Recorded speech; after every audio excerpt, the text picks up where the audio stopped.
चलो let's start.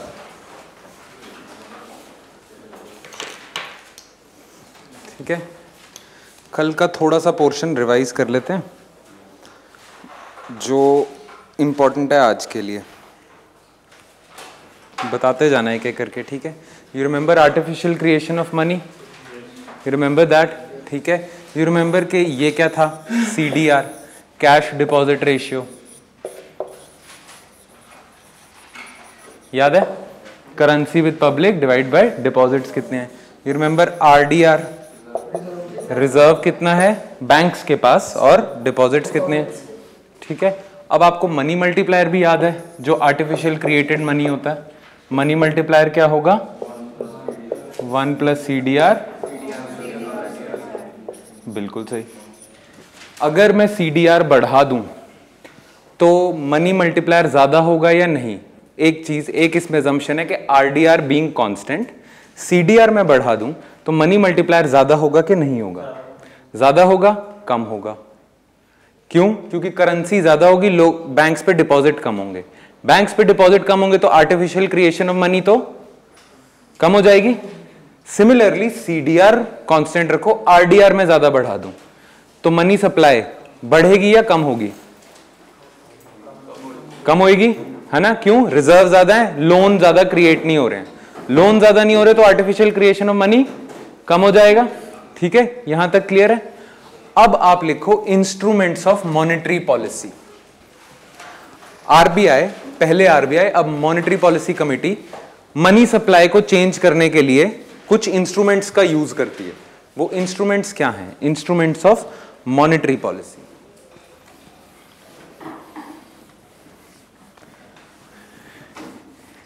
Macro economics की NCERT में दिया होगा, पर नाम लिखते रहना। सबसे पहले है cash reserve ratio. Cash reserve ratio ये क्या है? जितने भी बैंक्स के पास डिपॉजिट्स आते हैं उसका कुछ परसेंटेज उन्हें RBI के पास जमा करना पड़ता है जनरली, और अभी 3% के आसपास चल रहा है। बैंक्स के पास जितने डिपॉजिट आएंगे, जितना पैसा लोग बैंक में जमा करेंगे, उसका 3% वो रखेंगे RBI के पास। इसको लोन आउट नहीं कर सकते, तो इससे वो पैसा भी नहीं कमा सकते। बैंक्स पैसा कैसे कमाते हैं? बैंक में आप पैसा देते हो, ठीक है, बैंक आपको एक इंटरेस्ट रेट देता है, ठीक है, लेट्स कॉल इट R1। अब वही पैसे को बैंक आगे लोन आउट कर देता है, let's call that R2 interest rate पे। ठीक है, ये जो बीच का इंटरेस्ट रेट है, इससे बैंक पैसा कमाता है, दिस इज कॉल्ड स्प्रेड। ठीक है, अब 3% ऐसा पैसा है जिस पे आप स्प्रेड नहीं कमा सकते, आपको RBI के पास रखना है, RBI आपको इंटरेस्ट रेट भी नहीं देगा, आपको इस पे लोगों को इंटरेस्ट रेट भी देना है। ठीक है, आप इसे लोन आउट नहीं कर सकते, तो ये आप पे एक मैंडेटरी रिक्वायरमेंट है कि इतना रिजर्व तो RBI के पास आपने रखना है। This is called cash reserve ratio. इसमें कोई डाउट नहीं। अगर RBI कैश रिजर्व रेशियो को बढ़ा दे, अभी 3% है, 3 से 5% कर दे, मनी सप्लाई पे क्या इफेक्ट होएगा? कम होएगी। क्यों? क्योंकि ज्यादा रिजर्व, अब लोन क्रिएशन में पैसा ज्यादा यूज नहीं होएगा। ठीक है, तो आर्टिफिशियल क्रिएशन ऑफ मनी नहीं होगी, तो मनी सप्लाई कर जाएगी कॉन्ट्रैक्ट। ठीक है, यहां तक तो ठीक है ना। तो अगर आप CRR बढ़ा देते हो तो it is a way by which RBI titans money supply. ठीक है, मनी सप्लाई टाइट करने का ये एक तरीका है। सिमिलरली 3 से कम कर दें तो RBI क्या चाह रहा है? मनी सप्लाई बढ़े, और तो this is a way of easy money policy. Tight money policy, easy money policy. Tight money policy में क्या होता है? Money supply contracts. Easy money policy में मनी सप्लाई एक्सपैंड्स, बस। ठीक है, ये तो हो गया CRR, very easy to understand. Next is SLR। ठीक है, it is called statutory liquidity ratio. Statutory liquidity ratio. You remember, मैंने आपको एक चीज बताई थी कि आर्टिफिशियल क्रिएशन ऑफ मनी का एग्जांपल करते हुए कि एक इंसान है, उसके पास 100 रुपए आए, वो 100 के 100 रुपए बैंक में जमा करता है, बैंक 40 रख देता है, 60 का लोन दे देता है, ऐसे ही बताया था। तो वो जो 40 है वो बैंक का रिजर्व हो गया। बैंक को रिजर्व रखने की क्या जरूरत है, क्यों रखते हैं बैंक्स रिजर्व? तो सर जो जिस बंदे ने जमा किया है वो मांग लेगा एग्जैक्टली। और रिजर्व होना चाहिए कुछ, अगर कोई लॉस वगैरह हो गया तो आपके पास पैसा होना चाहिए कॉम्पनसेट करने के लिए। तो जो रिजर्व जितना ज्यादा आप रखोगे प्रॉफिट तो कम होएगा पर सेफ्टी बढ़ती जाएगी, है ना। तो this is a trade off between safety and profit. अब बैंक ज्यादा रिस्की ना हो जाए, रिस्की लेंडिंग ना करे। रिस्की लेंडिंग का मतलब बैंक को फायदा कब है, अगर बैंक को बहुत ज्यादा प्रॉफिट कमाना है तो सारा का सारा लोन दे दे, है ना। तो बैंक्स ऐसा ना करे, इसलिए गवर्नमेंट ने ना मैंडेटरी रिक्वायरमेंट्स रखी हुई हैं। एक तो होगी CRR, दूसरी है SLR। SLR में क्या है, ये एक ऐसी रिक्वायरमेंट है कि बैंक्स को बोला जाता है कि वो इन्वेस्ट करें सेफ एंड लिक्विड एसेट्स में। ठीक है, ये लाइन लिख ही लो आप। SLR क्या होता है, दैट शेयर ऑफ NDTL, लिखो, that share of NDTL which banks have to keep in RBI mandated, which banks have to keep in RBI mandated safe and liquid assets, safe and liquid assets। ठीक है, अब इस चीज को break करते हैं। पहली बात तो NDTL का मतलब है net demand and timed liabilities. देखो, net demand and timed liabilities.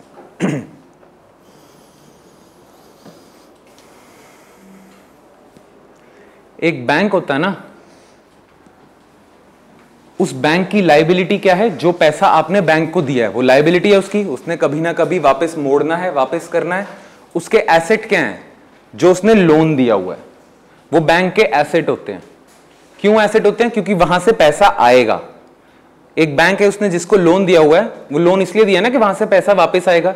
तो लोन्स जो बैंक ने दिए हैं वो एसेट्स हैं उसके, आपने जो बैंक को पैसा दिया वो उसकी लाइबिलिटी है। ठीक है, अब वो कहते हैं कि जितना आपके पास पैसा आया as your liability, net demand and time liabilities क्या होगा, एक होते हैं डिमांड डिपॉजिट्स, एक होते हैं टाइम डिपॉजिट्स, FDs वगैरह। FD और नॉर्मल डिपॉजिट में क्या फर्क होता है, FD में लॉक इन पीरियड होता है, 1 साल 2 साल की आप FD कराते हो। ठीक है, डिमांड डिपॉजिट्स या सेविंग डिपॉजिट्स क्या होते हैं, कभी भी पैसा निकलवा लो। FD में ऐसा नहीं है, राइट। तो इसीलिए net demand and time liabilities का कुछ परसेंट आपको CRR में रखना है, कुछ परसेंट आप दे सकते हो, इन्वेस्ट कर सकते हो, but only in safe and liquid assets. अब वो सेफ एंड लिक्विड एसेट्स क्या हैं, या तो आप कैश फॉर्म में ही रख लो, पर वो तो लॉस मेकिंग है क्योंकि इंटरेस्ट देना पड़ेगा और कमाओगे नहीं, या आप गोल्ड में रख लो। ठीक है, या फिर आप रखो G-Secs, this is called government securities. Government securities का मतलब गवर्नमेंट को पैसा दे दो। गवर्नमेंट सिक्योरिटीज, आप गवर्नमेंट को पैसा देते हो ना, गवर्नमेंट एक आपको पीस ऑफ पेपर पे लिख के देती है कि हाँ मैं इसको इतने वो करता हूं, दैट इज गवर्नमेंट सिक्योरिटीज। अब why government security is safe and liquid? Safe इसलिए कि गवर्नमेंट नेवर डिफॉल्ट्स। डिफॉल्ट का मतलब समझते हो, लोन दिया वो डिफॉल्ट कर जाता है, पैसे नहीं देता। नीरव मोदी, विजय माल्या डिफॉल्ट कर गए। ठीक है, गवर्नमेंट नेवर डिफॉल्ट्स। अगर गवर्नमेंट के पास पैसे की शॉर्टेज हो जाएगी ना तो गवर्नमेंट नई करेंसी प्रिंट करके आपको दे देगी। Government will never default. ठीक है, तो इसलिए ये सेफ है, कुछ नहीं होगा इससे। लिक्विड क्यों है? क्योंकि गवर्नमेंट की जो सिक्योरिटी है ना वो पीस ऑफ पेपर है। उस पीस ऑफ पेपर में लिखा है कि गवर्नमेंट ने आपको पैसा देना है, वो आप मार्केट में बेच भी सकते हो। फॉर एग्जाम्पल मैं गवर्नमेंट हूं, ठीक है, आप नॉर्मल पब्लिक हो, मैं आपको सिक्योरिटी देता हूं, आप मुझे पैसा देते हो, मुझे लेंड करते हो। ठीक है, तो मैंने आपको सिक्योरिटी दे दी, उस सिक्योरिटी पे लिखा है कि 10 साल बाद 10% के इंटरेस्ट रेट के साथ पैसा मिल जाएगा। ठीक है, अब आपको 2 सालों में जरूरत पड़ेगी पैसे की, पर मैंने तो 10 साल में मोड़ने वापस करने, तो फिर क्या होगा? आप मार्केट में किसी को बेच दोगे कि मुझे इतने पैसे दे, ये गवर्नमेंट सिक्योरिटी रख, गवर्नमेंट तेरे को दे देगी, अभी के लिए मेरी रिक्वायरमेंट पूरी करते। तो आपने एक तरह से गवर्नमेंट सिक्योरिटी बेच दी। ठीक है यहां तक? तो it is liquid in a sense कि इजीली बिक जाती है, आपको पैसा मिल जाता है उसके बदले। सेफ एंड लिक्विड एसेट्स, इसका फायदा कल को अगर बैंक को लॉस हो रहा है या कोई इंसान ज्यादा डिमांड ले जाता है कि मैंने इतना पैसा जमा किया था मुझे दो, तो आपके पास ये एक रिजर्व है जिसमें से आप पैसा निकाल के दे सकते हो, और सेफ भी है, गवर्नमेंट डिफॉल्ट करेगी नहीं। अगर आपने एसएलआर की जगह विजय माल्या को दिया होता तो it is as good as gone, इसके बजाय नीरव मोदी को दिया होता, as good as gone. Government नहीं करेगी ऐसा, मोदी जी नहीं जाएंगे कहीं, भागेंगे नहीं, वो इधर ही हैं। तो लगता है कि टिकट कटा के बाहर ही चल रहते हैं, बट ऐसे नहीं भागेंगे, पैसा मोड़ेंगे आपका, वापस देंगे। ठीक है, सो ये हो गई, इन्हें हम कहते हैं कलेक्टिवली स्टैट्यूटरी रिजर्व्स। सीआरआर और एसएलआर को कहते हैं statutory reserves. Why are they called statutory? दो वर्ड यूज होते हैं, कॉन्स्टिट्यूशनल बॉडीज कहते हैं, स्टैट्यूटरी बॉडीज कहते हैं। कॉन्स्टिट्यूशनल वो बॉडीज होती हैं जिनके बारे में मेंशन किया जाता है कॉन्स्टिट्यूशन में। स्टैट्यूटरी बॉडीज वो होती हैं जिनको बनाया जाता है किसी लॉ के तहत, लॉ के थ्रू। ठीक है, तो वो होंगी स्टैट्यूटरी बॉडीज। तो ये स्टैट्यूटरी रिक्वायरमेंट्स है, लीगल रिक्वायरमेंट्स हैं बैंक की। आरबीआई अपनी तरफ से नहीं कह रहा, लीगल रिक्वायरमेंट्स हैं। ठीक है, तो इससे अगर आरबीआई अभी करंटली कुछ 18 से 19% चल रहा है ये,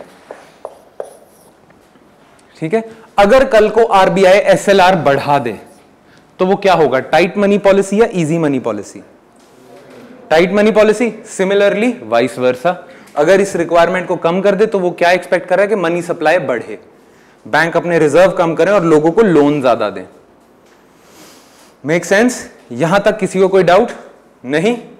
पक्का? रिजर्व्स वाला पार्ट हमारा खत्म हो गया। अब हम बात करते हैं बैंक रेट की। लिखो थर्ड, बैंक रेट।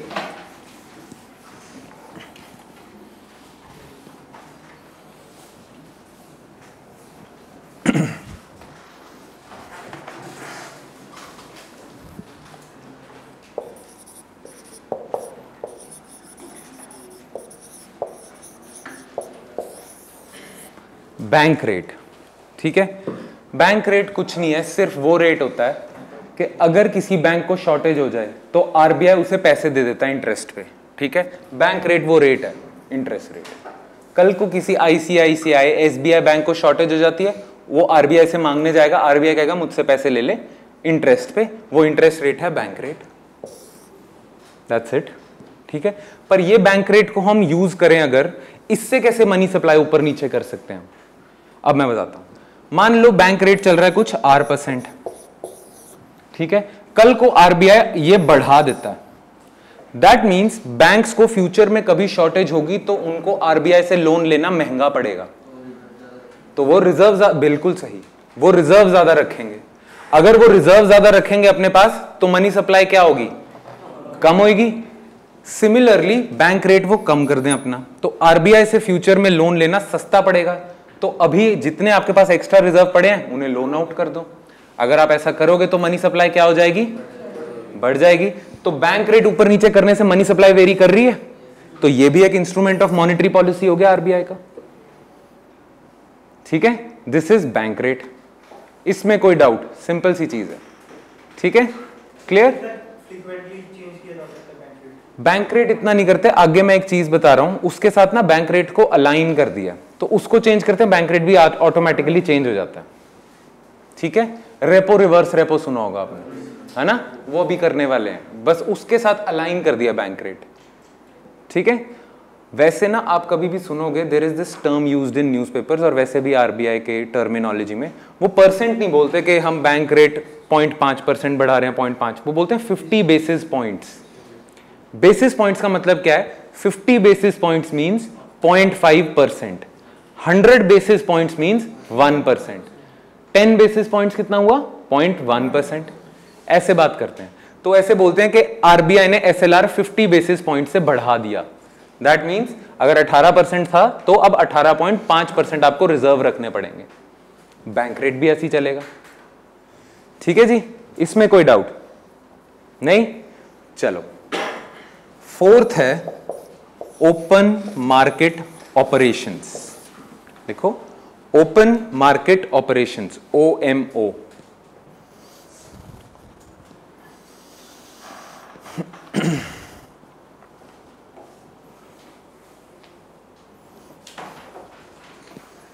ठीक है, अभी हमने बात करी थी गवर्नमेंट सिक्योरिटीज की, इन्हें हम कहते हैं गवर्नमेंट बॉन्ड्स भी।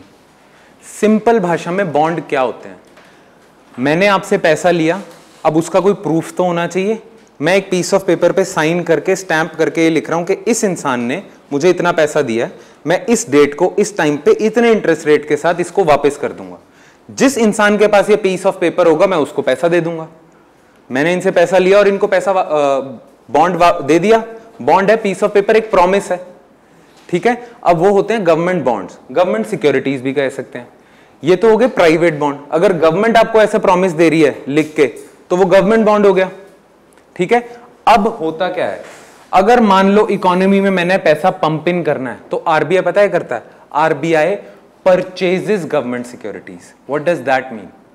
आरबीआई लोगों से गवर्नमेंट सिक्योरिटी लेगा और उन्हें पैसा दे देगा। दैट मीन्स क्या कर रहा है? लेंड कर रहा है वो बॉन्ड, ठीक है। ये बात समझ आ गई?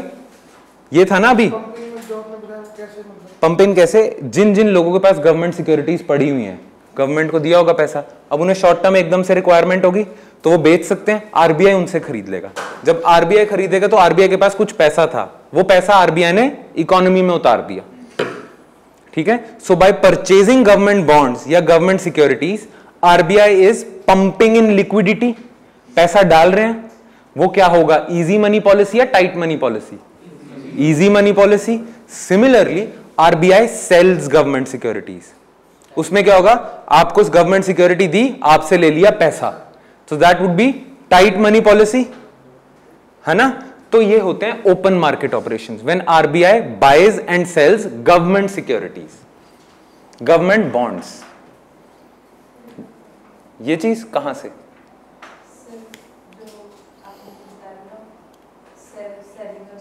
सेलिंग और अच्छा गवर्नमेंट बॉन्ड समझ आ गया, गवर्नमेंट सिक्योरिटीज। अब क्या होता है कि मैंने इसको 10 साल में पैसे देने थे, ठीक है, इसको 2 साल में रिक्वायरमेंट होगी, तो ये मार्केट में ओपन है कि मेरी ये गवर्नमेंट सिक्योरिटी मुझसे ले लो और पैसा दे दो मुझे, आपको गवर्नमेंट पैसा दे देगी, ठीक है। That means I will purchase government security from him, बदले में उसको पैसा दूंगा। अब इस मेरे बजाय अगर आरबीआई हो तो आरबीआई पब्लिक से गवर्नमेंट सिक्योरिटी ले लेगा, उनको पैसा दे देगा, परचेज करेगा गवर्नमेंट सिक्योरिटी, उनको पैसा दे देगा। तो एक तरह से आरबीआई इकोनॉमी में पैसा पंप इन कर रहा है। सिमिलरली मेरे पास गवर्नमेंट सिक्योरिटी है और पब्लिक है जो खरीदना चाहती है, मैं उस पब्लिक को गवर्नमेंट सिक्योरिटी बेच दूंगा, उनसे पैसा ले लूंगा, तो एक तरह से मैं पैसा इकोनॉमी से निकाल रहा हूं। So that is sucking liquidity out. So वो होगी टाइट मनी पॉलिसी, और परचेजिंग गवर्नमेंट सिक्योरिटीज क्या होंगी? Easy money policy. ये भी करता है आरबीआई, ये एक इसका इंस्ट्रूमेंट है, ओपन मार्केट ऑपरेशंस। इसमें किसी को कोई डाउट? सिंपल है, नहीं? क्लियर? चलो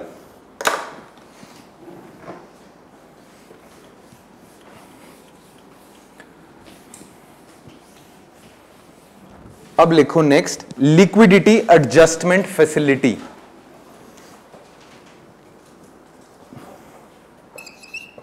fifth I guess, fifth instrument है LAF, लिक्विडिटी एडजस्टमेंट फैसिलिटी। इसके 2 पार्ट्स हैं, रेपो, रिवर्स रेपो।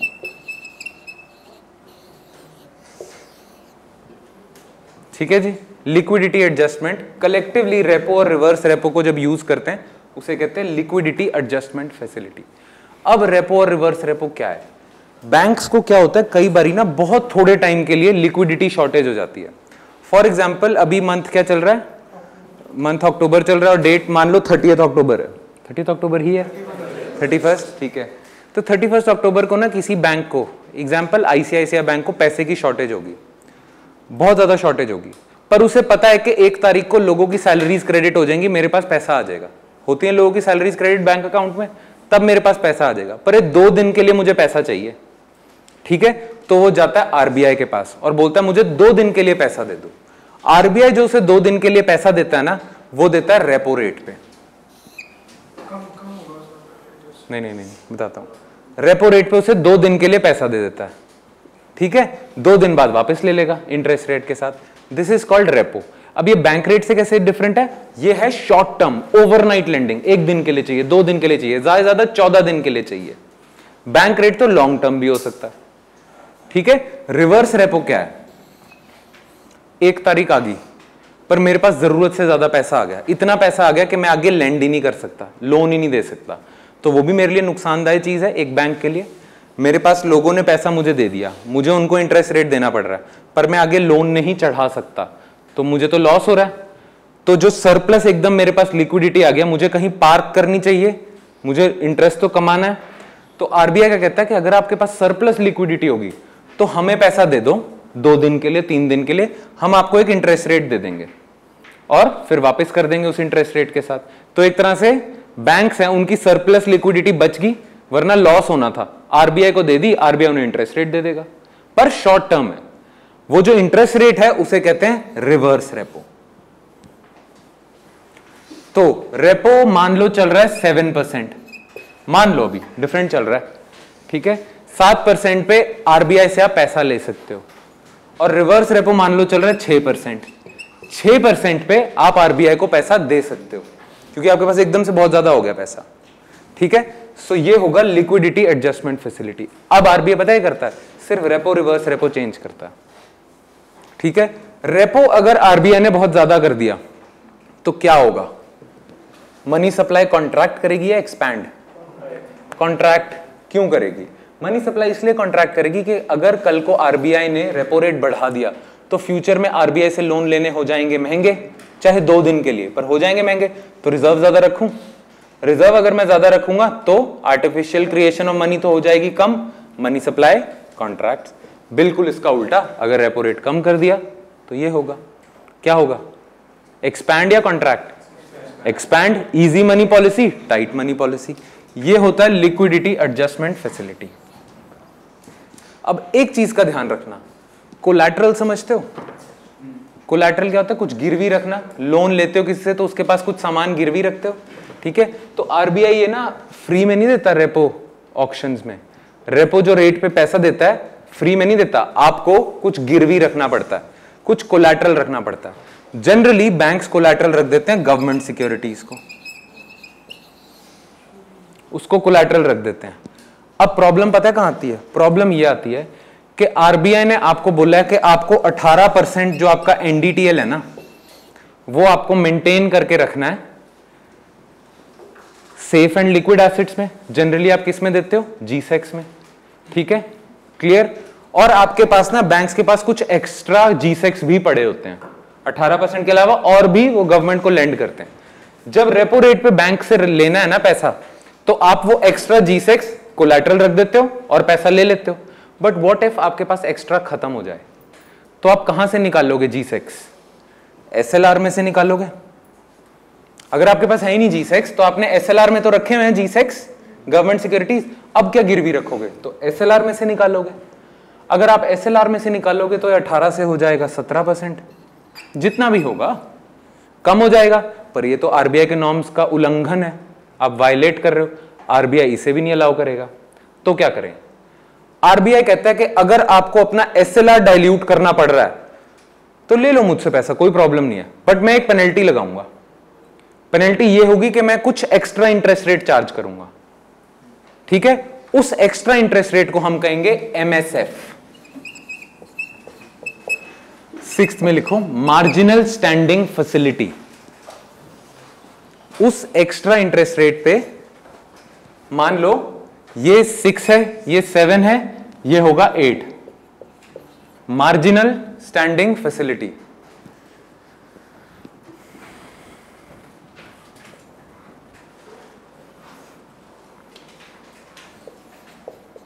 और ये जो 1% में एक्स्ट्रा चार्ज कर रहा हूं इसको कहते हैं पीनल रेट। पेनल्टी पड़ रही है आपको because you are going to dilute your SLR, जो अलाउड नहीं है। कंफ्यूजिंग किसी को लग रहा है? हाँ बताओ क्या कंफ्यूजिंग? नहीं, जहां से कंफ्यूजिंग लग रहा है वहां से बताओ ना। सर मतलब कि वो डाइल्यूटिंग मतलब कि SLR आप 18% नहीं रख रहे, आपको इसमें से गवर्नमेंट सिक्योरिटी निकालनी पड़ रही है गिरवी रखने के लिए। अगर आप इसमें से निकालोगे तो आपके SLR 18 से 17 हो जाएगा। 1% की गवर्नमेंट सिक्योरिटी आपने बैंक को दे दी ना, आरबीआई को दे दी, तो अब आप 18% नहीं मेंटेन कर रहे ना, पर अलाउड नहीं है वो। तो आरबीआई ने बोला SLR शुड बी 18%, तो इसके लिए आपको पड़ रही है पेनल्टी। वो पेनल्टी है 1% एक्स्ट्रा। और जो इंटरेस्ट रेट पे आरबीआई आपको लोन देगा that is called marginal standing facility. ठीक है, तो मार्जिनल स्टैंडिंग फैसिलिटी लिखो, उसमें एक और लाइन लिख लेना। वो लाइन ये है कि अगर आप एसएलआर अपना डाइल्यूट करके भी मार्जिनल स्टैंडिंग फैसिलिटी पे ले रहे हो लोन, इसका मतलब ये नहीं है आप अनलिमिटेड अमाउंट ऑफ लोन ले सकते हो, उस पे भी एक अपर लिमिट है। वो अपर लिमिट क्या है? 1% ऑफ एनडीटीएल। फॉर एग्जाम्पल आपके पास 100 रुपए के डिपॉजिट्स आए हैं और आपको एमएसएफ यूज करना पड़ गया, तो आप 1 रुपए से ज्यादा लोन नहीं ले सकते आरबीआई से एमएसएफ रेट के थ्रू। सिंपल सी बात है, एमएसएफ के थ्रू आप लोन ले सकते हो ये कोलैटरल रख के, बट 1% ऑफ योर एनडीटीएल से ज्यादा नहीं ले सकते। 100 रुपए अगर आपके पास डिपॉजिट है तो 1 रुपए से ज्यादा नहीं लोगे, 200 रुपए हैं तो 2 रुपए से ज्यादा नहीं लोगे लोन। ठीक है, सिमिलरली 1 लाख हैं तो 1000 से ज्यादा नहीं लोगे आप लोग। ये अपर लिमिट है, सीलिंग है, ये है एमएसएफ की खासियत। बैंक को रिक्वायरमेंट है 200 रुपए की, ठीक है, 200 भी छोड़ो, 2 रुपए की, पर बैंक के पास है डिपॉजिट 100 रुपए की। अब बैंक के पास एसएलआर ही पड़ा है गवर्नमेंट सिक्योरिटी पे, तो वो क्या कर सकता था? रेपो रेट के थ्रू ले सकता था, पर अब इतना कोलैटरल ही नहीं है, एसएलआर के थ्रू लेगा, एसएलआर में से G-Secs निकाल के लेगा। अब वो आरबीआई के पास जाएगा और बोलेगा कि मुझे 2 रुपए का लोन दे दे, ये रहा एसएलआर में से G-Secs कोलैटरल। ठीक है, अब एमएसएफ में एक प्रॉब्लम है, एमएसएफ वाले कहेंगे, आरबीआई वाले कहेंगे कि 2 रुपए का लोन नहीं दे सकते हम देंगे 1 रुपए का ही। अगर हम 2 रुपए का देंगे तो ये विंडो वायलेट हो जाएगी, ये विंडो कह रहा हूं, ये लिमिट वायलेट हो जाएगी। मेरा एनडीटीएल कितना था बैंक का? 100 रुपए, उसके 1% तक का ही लोन मिल सकता है, जो बचा हुआ 1% है वो नहीं आरबीआई देगा, तो वो कहीं और से देखो। ठीक है, ये एक लिमिट है, अपर लिमिट है अमाउंट ऑफ लोन पे, कि एमएसएफ के थ्रू आप अनलिमिटेड अमाउंट्स ऑफ लोन नहीं ले सकते। एनडीटीएल क्या था? एसएलआर नहीं था एनडीटीएल, नहीं वो भी नहीं था एनडीटीएल। एनडीटीएल था, फुल फॉर्म क्या एनडीटीएल का? बैंक की net demand and time liability क्या होगी? जो बैंक के पास डिपॉजिट है वो उसकी लायबिलिटी है, आपने जो बैंक को पैसा दिया वो तो ओवरऑल बैंक के पास जितना पैसा है उसका 1% से ज्यादा आप लोन नहीं ले सकते। ठीक है, तो मतलब एसएलआर सिर्फ 1% ही डाइल्यूट हो सकता है। हाँ, एसएलआर भी तो एनडीटीएल का होगा। Exactly, percentage wise. Yes, penalty है वो 1% एक्स्ट्रा का जो है रेट, 7% था रेपो, उससे 1% एक्स्ट्रा पीनल रेट कहेंगे। ठीक है, क्लियर? रिवर्स रेपो भी 14 डेज के लिए है वो। हाँ, शॉर्ट टर्म लेंडिंग के लिए है, शॉर्ट टर्म लेंडिंग के लिए है, बिल्कुल। नहीं, जो आरबीआई को पैसा देते हैं short term repo, reverse repo पूरा एलएएफ शॉर्ट टर्म है, 14 दिन से कम ओवरनाइट के लिए पैसा देते हो आप। ठीक है, उससे ज्यादा पैसा दे नहीं सकते आरबीआई, उससे ज्यादा देर तक वो फिर किसी और तरीके में होगा। हाँ, लॉन्ग टर्म नहीं देते आप, ओवरनाइट आपको सरप्लस आ जाए एकदम से, जैसे बैंकों के पास आ गया था डीमोनेटाइजेशन के टाइम पे। डीमोनेटाइजेशन के टाइम पे सारे बैंकों पे पैसा ही पैसा था, लोन लेने वाले इतने नहीं थे, हम सबने पैसा जमा करा दिया था, है ना, पैसा ही पैसा था, पर इतने लोन लेने वाले नहीं थे, सरप्लस हो गए सारे बैंक्स पे लिक्विडिटी। तो फिर यही यूज करोगे आप, रिवर्स रेपो, उस केस में कि पैसा ले लो अभी थोड़े दिन के लिए, बहुत ज्यादा लिक्विडिटी हो गई है ना। और एक और चीज करी थी आरबीआई ने, ये करना शुरू कर दिया था कि गवर्नमेंट सिक्योरिटीज बेचनी शुरू कर दी, पैसा लेना शुरू कर दिया, बैंक सारे गवर्नमेंट सिक्योरिटी में पैसा डाल दो, rather than reverse repo. Reverse repo तो शॉर्ट टर्म है, लॉन्ग टर्म के लिए गवर्नमेंट को पैसा दे दो आप। ठीक है, ये चीज है सर। या सर, बैंक मतलब आरबीआई अगर बैंक को लोन नहीं दे रहा तो दूसरे बैंक से भी लोन दे सकते? मैं बताता हूं, बस यही नेक्स्ट पॉइंट था, तुमने पहले गैस कर लिया।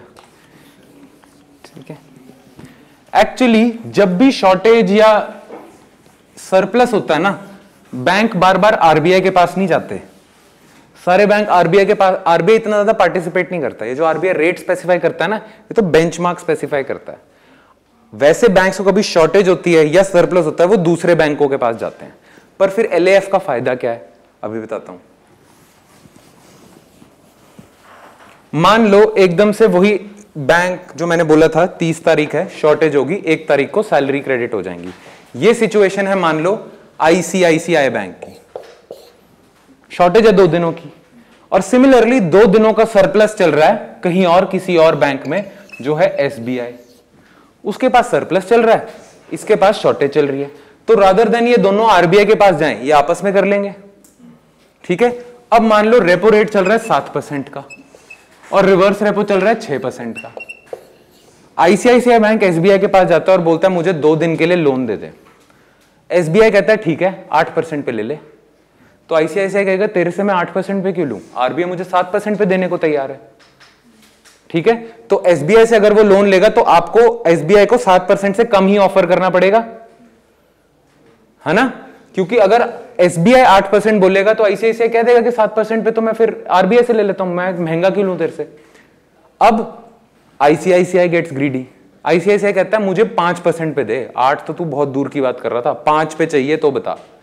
तो SBI कहेगा कि तेरे को 5 पे क्यों दूं, मैं RBI को 6 पे दे देता हूं। तो इसलिए इन दोनों के बीच में जो ट्रांजैक्शन का रेट होगा ये इसके बीच में रहेगा, 6 से 7 के बीच में रहेगा कि नहीं रहेगा। इसे कहते हैं call money rate, call money market कहते हैं। जब इंटर बैंक आपस में ट्रांसफर करते हैं ना पैसे को, उसे कहते हैं कॉल मनी। शॉर्ट कॉल पे अवेलेबल है जो 2 दिन के लिए, 1 दिन के लिए, ये होती है कॉल मनी मार्केट। और जिस रेट पे इन दोनों के बीच में ट्रांसफर हो रहा है, इंटर बैंक ट्रांसफर, उसे कहेंगे कॉल मनी रेट। ठीक है जी, क्लियर। पर अब एक और चीज हो जाती है, ICICI SBI को कहता है कि मुझे पैसा दे, SBI कहता है 8% पे लेना है तो ले, सॉरी कहता है 7.5% पे लेना है तो ले, वरना मैं नहीं देता। ICICI कहता है कि ऐसी क्या बात है, RBI मुझे 7% पे दे रहा है, मैं क्यों लूं तेरे से 7.5% पे। तो SBI कहता है सच्ची, पर मैंने सुना है कि तेरी गवर्नमेंट सिक्योरिटीज तो खत्म हो चुकी है, तेरे को अपना SLR डाइल्यूट करना पड़ेगा, और RBI तेरे को 7 पे नहीं देगा, अब MSF पे देगा, क्योंकि तेरे पास है ही नहीं government securities.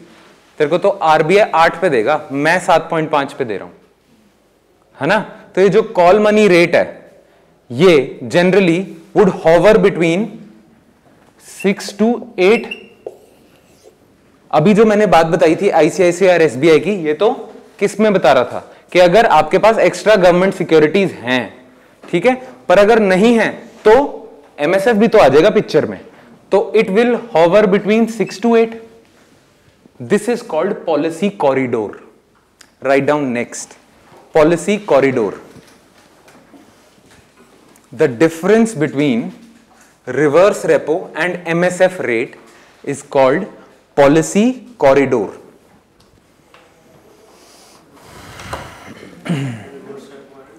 MSF is called policy corridor. वैसे अगर MSF चीज ना होती ना तो पॉलिसी कॉरिडोर किसके बीच में होता, रिवर्स रेपो रेपो, पर अब MSF भी पिक्चर में है, तो मार्केट में 6 से 8 के बीच में रहेगा रेट। ठीक है, पता होता है जितने भी बैंक्स हैं ना पब्लिश करते हैं फिगर्स, ये सारे उनके एसेट्स कहां पे हैं, लायबिलिटी क्या है, ये सब पब्लिश होता है। ठीक है, ऐसा नहीं है कि उन्होंने छुपा के रखी होंगी, ठीक है, ऐसा नहीं होता। सर इसके बाद जो गवर्नमेंट की नॉर्म्स है सर वो तो वायलेट हो गई है। कैसे वायलेट हो चुके हैं? अच्छा, कोलैटरल वाले, हाँ, तभी उनको फिर एक्स्ट्रा देना पड़ रहा है, एक्स्ट्रा तो देना पड़ रहा है उन्हें। सर RBI उसमें फिर कुछ भी नहीं करेगा? नहीं, RBI को दिखेगा कि एक्स्ट्रा है, तो इसलिए RBI वोंट डू एनीथिंग। ठीक है, क्लियर। सो ये याद रखना। अब क्या होता है, हम ना मार्केट में लिक्विडिटी कंडीशन कैसे चेक करते हैं। कॉल मनी रेट पता चल गया, इंटर बैंक ट्रांसफर को कहेंगे कॉल मनी रेट। अब ये तो मैंने सिर्फ ICICI और SBI के बारे में बात बताई थी। मार्केट में बहुत सारे बैंक्स हैं, सब आपस में डिफरेंट डिफरेंट रेट पे ऑपरेट कर रहे हैं। तो अगर हमने मार्केट में क्या रेट चल रहा है ओवरऑल देख अगर पता करना है तो हमें सबका एवरेज लेना पड़ेगा कि ओवरऑल एवरेज क्या चल रहा है मार्केट में रेट, उसको हम कहते हैं weighted average call money rate.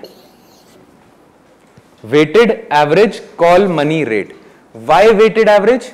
Because ICICI और SBI के बीच में 100 रुपए की ट्रांजैक्शन हो रही है, इंडियन बैंक और पंजाब नेशनल बैंक में 10 रुपए की हो रही है, तो उसके इंटरेस्ट रेट को इतनी वेटेज क्यों दें? जो 100 रुपए पे ट्रांजैक्शन कर रहे हैं उसके इंटरेस्ट रेट को वेटेज देंगे। तो this is called weighted average call money rate. And this generally hovers between, generally क्या, ऑलवेज हॉवर्स बिटवीन क्या, रिवर्स रेपो एंड एमएसएफ. क्यों? Because this is the policy corridor. जितना ज्यादा weighted average call money rate ज्यादा होगा, जितना ज्यादा होगा उतना क्या कहोगे आप, टाइट मनी पॉलिसी चल रही है ना, लिक्विडिटी कंडीशंस कम है. जितना कम होगा दैट मींस सरप्लस है लिक्विडिटी, इजी मनी पॉलिसी चल रही है. इसमें किसी को कोई डाउट? टाइट, इजी, ठीक है. तो आरबीआई मनी सप्लाई कैसे वेरी करता है? आरबीआई क्या करता है, आपको बस ना बताता है रेपो और रिवर्स रेपो ऊपर कर देगा आरबीआई तो ये भी ऊपर हो जाएगा, ये भी ऊपर हो जाएगा, तो लिक्विडिटी कंडीशंस भी ऊपर या कम, ज्यादा होंगी या कम होगी? इंटरेस्ट रेट बढ़ेंगे तो लिक्विडिटी कंडीशन ज्यादा होगी या कम? कम होगी. टाइट मनी पॉलिसी होगी, ठीक है. वही काम है आरबीआई का. आरबीआई बैंक रेट भी चेंज नहीं करता. अब आरबीआई सिर्फ बताता है रेपो रिवर्स रेपो, और as a matter of fact RBI बताता है रेपो, क्योंकि उसने रेपो और रिवर्स रेपो और रेपो और एमएसएफ के बीच का डिस्टेंस फिक्स करा हुआ है. तो अगर वो सिर्फ रेपो ही मूव करेगा बाकी ऑटोमेटिकली मूव कर जाएंगे. एज ऑफ नाउ डिफरेंस पता है क्या चल रहा है? मैंने एग्जांपल के तौर पे आपको डिफरेंस दिया है 1% का. एज ऑफ नाउ डिफरेंस चल रहा है 25 बेसिस पॉइंट्स का, जो क्या होगा एग्जैक्टली 0.25. सो शायद ये चल रहा है, अभी रिसेंट फिगर नहीं देखे, कि 6.25 है रिवर्स रेपो, 6.5 है रेपो और 6.75 है एमएसएफ. आरबीआई इसलिए नहीं रेट स्पेसिफाई करता कि उसने खुद ट्रांजैक्शन करनी है. आरबीआई ये विंडो देता है कि बाकी बैंक्स किस रेट पे ट्रांजैक्शन करें अपनी. आरबीआई से मूव करेगा ये भी चेंज हो जाएगा, वैसे ही आरबीआई से कम करेगा ये भी कम हो जाएगा. क्लियर? एक बारी जो भी अभी तक बताया है या लिखा है, लेट इट अब्सॉर्ब, 10-20 सेकेंड लो, फिर if you have any doubts ask me, because again ये चीज आपको एकदम से लगे too much information, so absorb it. Sir SLR से बैंक अर्न करता है? हाँ, गवर्नमेंट को पैसा दे रखा है, गवर्नमेंट इंटरेस्ट देगा. तो फिर जो उससे अर्निंग होती है वो भी तो बेसिकली उसको कंसीडर कर सकते हैं. हाँ, जो उससे अर्निंग होती है वो भी कंसीडर कर सकते हैं ना. अर्निंग तो है, उससे इंटरेस्ट तो कमा रहा है, पर जनरली गवर्नमेंट अगर सेफ है तो गवर्नमेंट आपको इंटरेस्ट रेट ज्यादा नहीं देगा. ये बात हमेशा ध्यान रखना. जितना रिस्की बंदा है जिसको आपने लोन देना है, वो आपको अट्रैक्ट कैसे करेगा? रिस्की बंदा आपको कहेगा मैं इतना देता हूं इंटरेस्ट रेट, और जितना सेफ बंदा है वो कहेगा तू नहीं देगा कोई और दे देगा, मैं तो सेफ हूं, हमेशा पैसा देता हूं मैं, तो मुझे कम इंटरेस्ट रेट में देना है तो दे. जितनी रिस्की लेंडिंग उतना इंटरेस्ट रेट ज्यादा, जितनी सेफ लेंडिंग उतना इंटरेस्ट रेट कम. तो गवर्नमेंट अगर सेफ है तो गवर्नमेंट इंटरेस्ट रेट भी कम देती है फिर बहुत ज्यादा. इसलिए बैंक्स के लिए बेटर क्या है? लोगों को लोन दे. गवर्नमेंट तो इंटरेस्ट रेट बहुत कम देती है बिकॉज इट इज सेफ. ये समझ आया? अगर नीरव मोदी का पता चल गया सबको स्कैंडल, अगर नीरव मोदी अब बैंक से पैसा लेना चाहता है, कोई भी बैंक रेडी होगा नहीं, तो नीरव मोदी कह देगा 30% इंटरेस्ट रेट पे दे दे, तो एकदम से लालच आ जाएगा बैंक में, है ना. तो जितना रिस्की बंदा उतना ही इंटरेस्ट रेट ज्यादा देना पड़ता है उसे. क्लियर? ये हमें आगे भी याद रखना, क्योंकि इससे क्लियर होंगी काफी चीजें कि इंडिया को लोन कितने में मिलता है बाहर के बैंकों से इंडिया के बंदे को. वो डिपेंड करता है आप कितना, आपकी क्षमता है, एबिलिटी है पैसा वापस करने की. जितनी आपके एबिलिटी कम है उतना आपको इंटरेस्ट रेट ज्यादा देना पड़ेगा. अगर आप डिफॉल्ट ही नहीं करते कभी तो आपको कम इंटरेस्ट रेट चार्ज किया जाएगा बिकॉज यू आर सेफ. ठीक है? क्लियर? डाउट कोई? बैंक रेट कैसे चेंज होता है? मैं बताता हूं. यहां तक कोई डाउट नहीं? अब ये चीज याद रख लो, स्टार मार्क करके कहीं लिख लो चाहे. Bank rate is aligned with MSF rate. जो एमएसएफ होगा वही बैंक रेट होगा. Bank rate is aligned with MSF rate.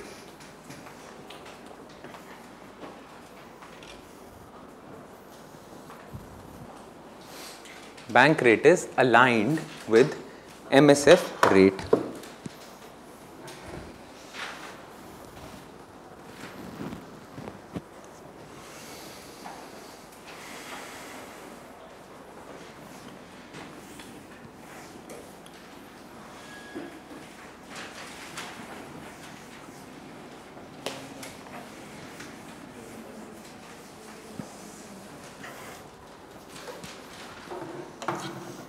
ठीक है, एक लास्ट इंस्ट्रूमेंट है जिसका नाम है MSS, मार्केट स्टेबलाइजेशन स्कीम।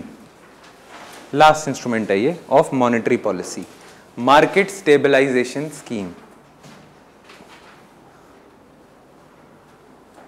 कुछ नहीं है इसमें, it is similar to OMO।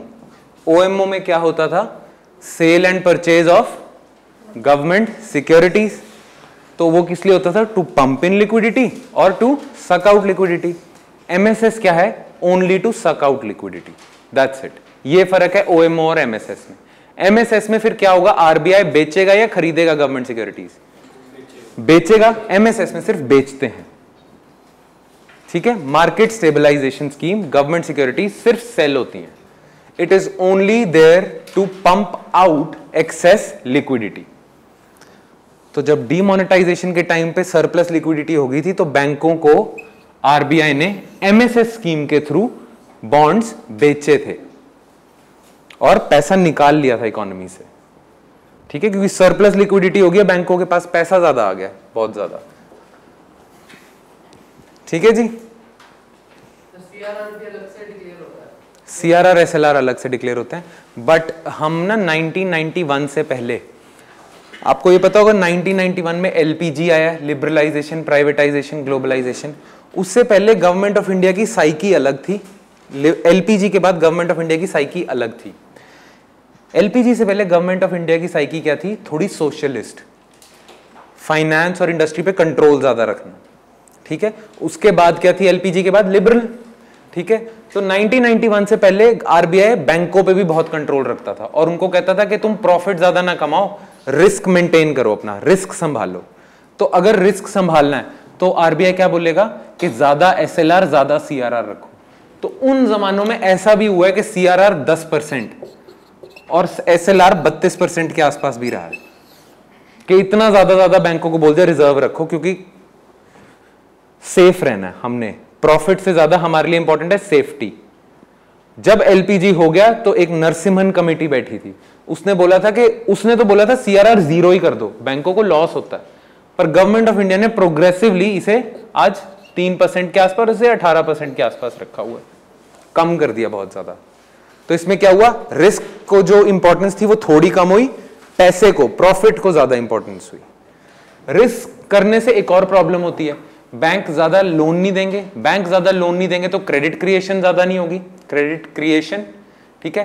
Credit creation ज्यादा नहीं होगी तो इकोनॉमी भी नहीं बढ़ेगी, इससे इकोनॉमी भी बढ़ने लगी, मनी सप्लाई बढ़ गई, इकोनॉमी बढ़ने लगी, ठीक है। तो ये हुआ था। वो पॉइंट क्या बात है जब विदाउट कोलैटरल बैंक लोन देने लग जाता है, विदाउट कोलैटरल बैंक लोन लेने लग जाता है। देखो कई ऐसे इंस्ट्रूमेंट्स होते हैं जिनमें कोलैटरल की रिक्वायरमेंट नहीं होती, नॉन कन्वर्टेबल डिबेंचर्स होते हैं कुछ ऐसे, ठीक है। एक तो वो सिचुएशन है, वो तब होती है जब आपका क्रेडिट स्कोर इतना अच्छा है कि आपकी रेपुटेशन ही बहुत अच्छी है कि आपको कोलैटरल रखने की जरूरत ही नहीं है, वो क्रेडिट स्कोर पे डिपेंड करता है। जनरली आम पब्लिक का होता नहीं है, हो नहीं पाता, ठीक है। कई हाउसेज होते हैं, कॉर्पोरेट हाउसेज, जिनका इतना अच्छा क्रेडिट स्कोर होता है कि वो नॉन कन्वर्टेबल डिबेंचर्स फ्लोट कर सकते हैं, कि उनको कोलैटरल के बगैर लोन दिया जाता है, ठीक है। MSS, कोई डाउट, ये तीनों एक बारी, तीनों कह रहा हूं, जितने भी इंस्ट्रूमेंट्स है एक बारी गो थ्रू, 10-15 सेकेंड लगाना, कोई डाउट तो देखते हैं।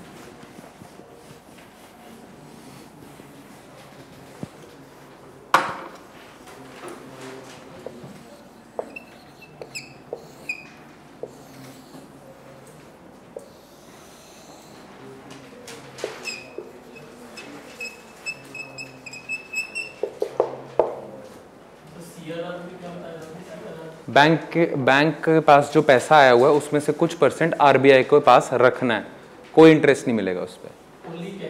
हाँ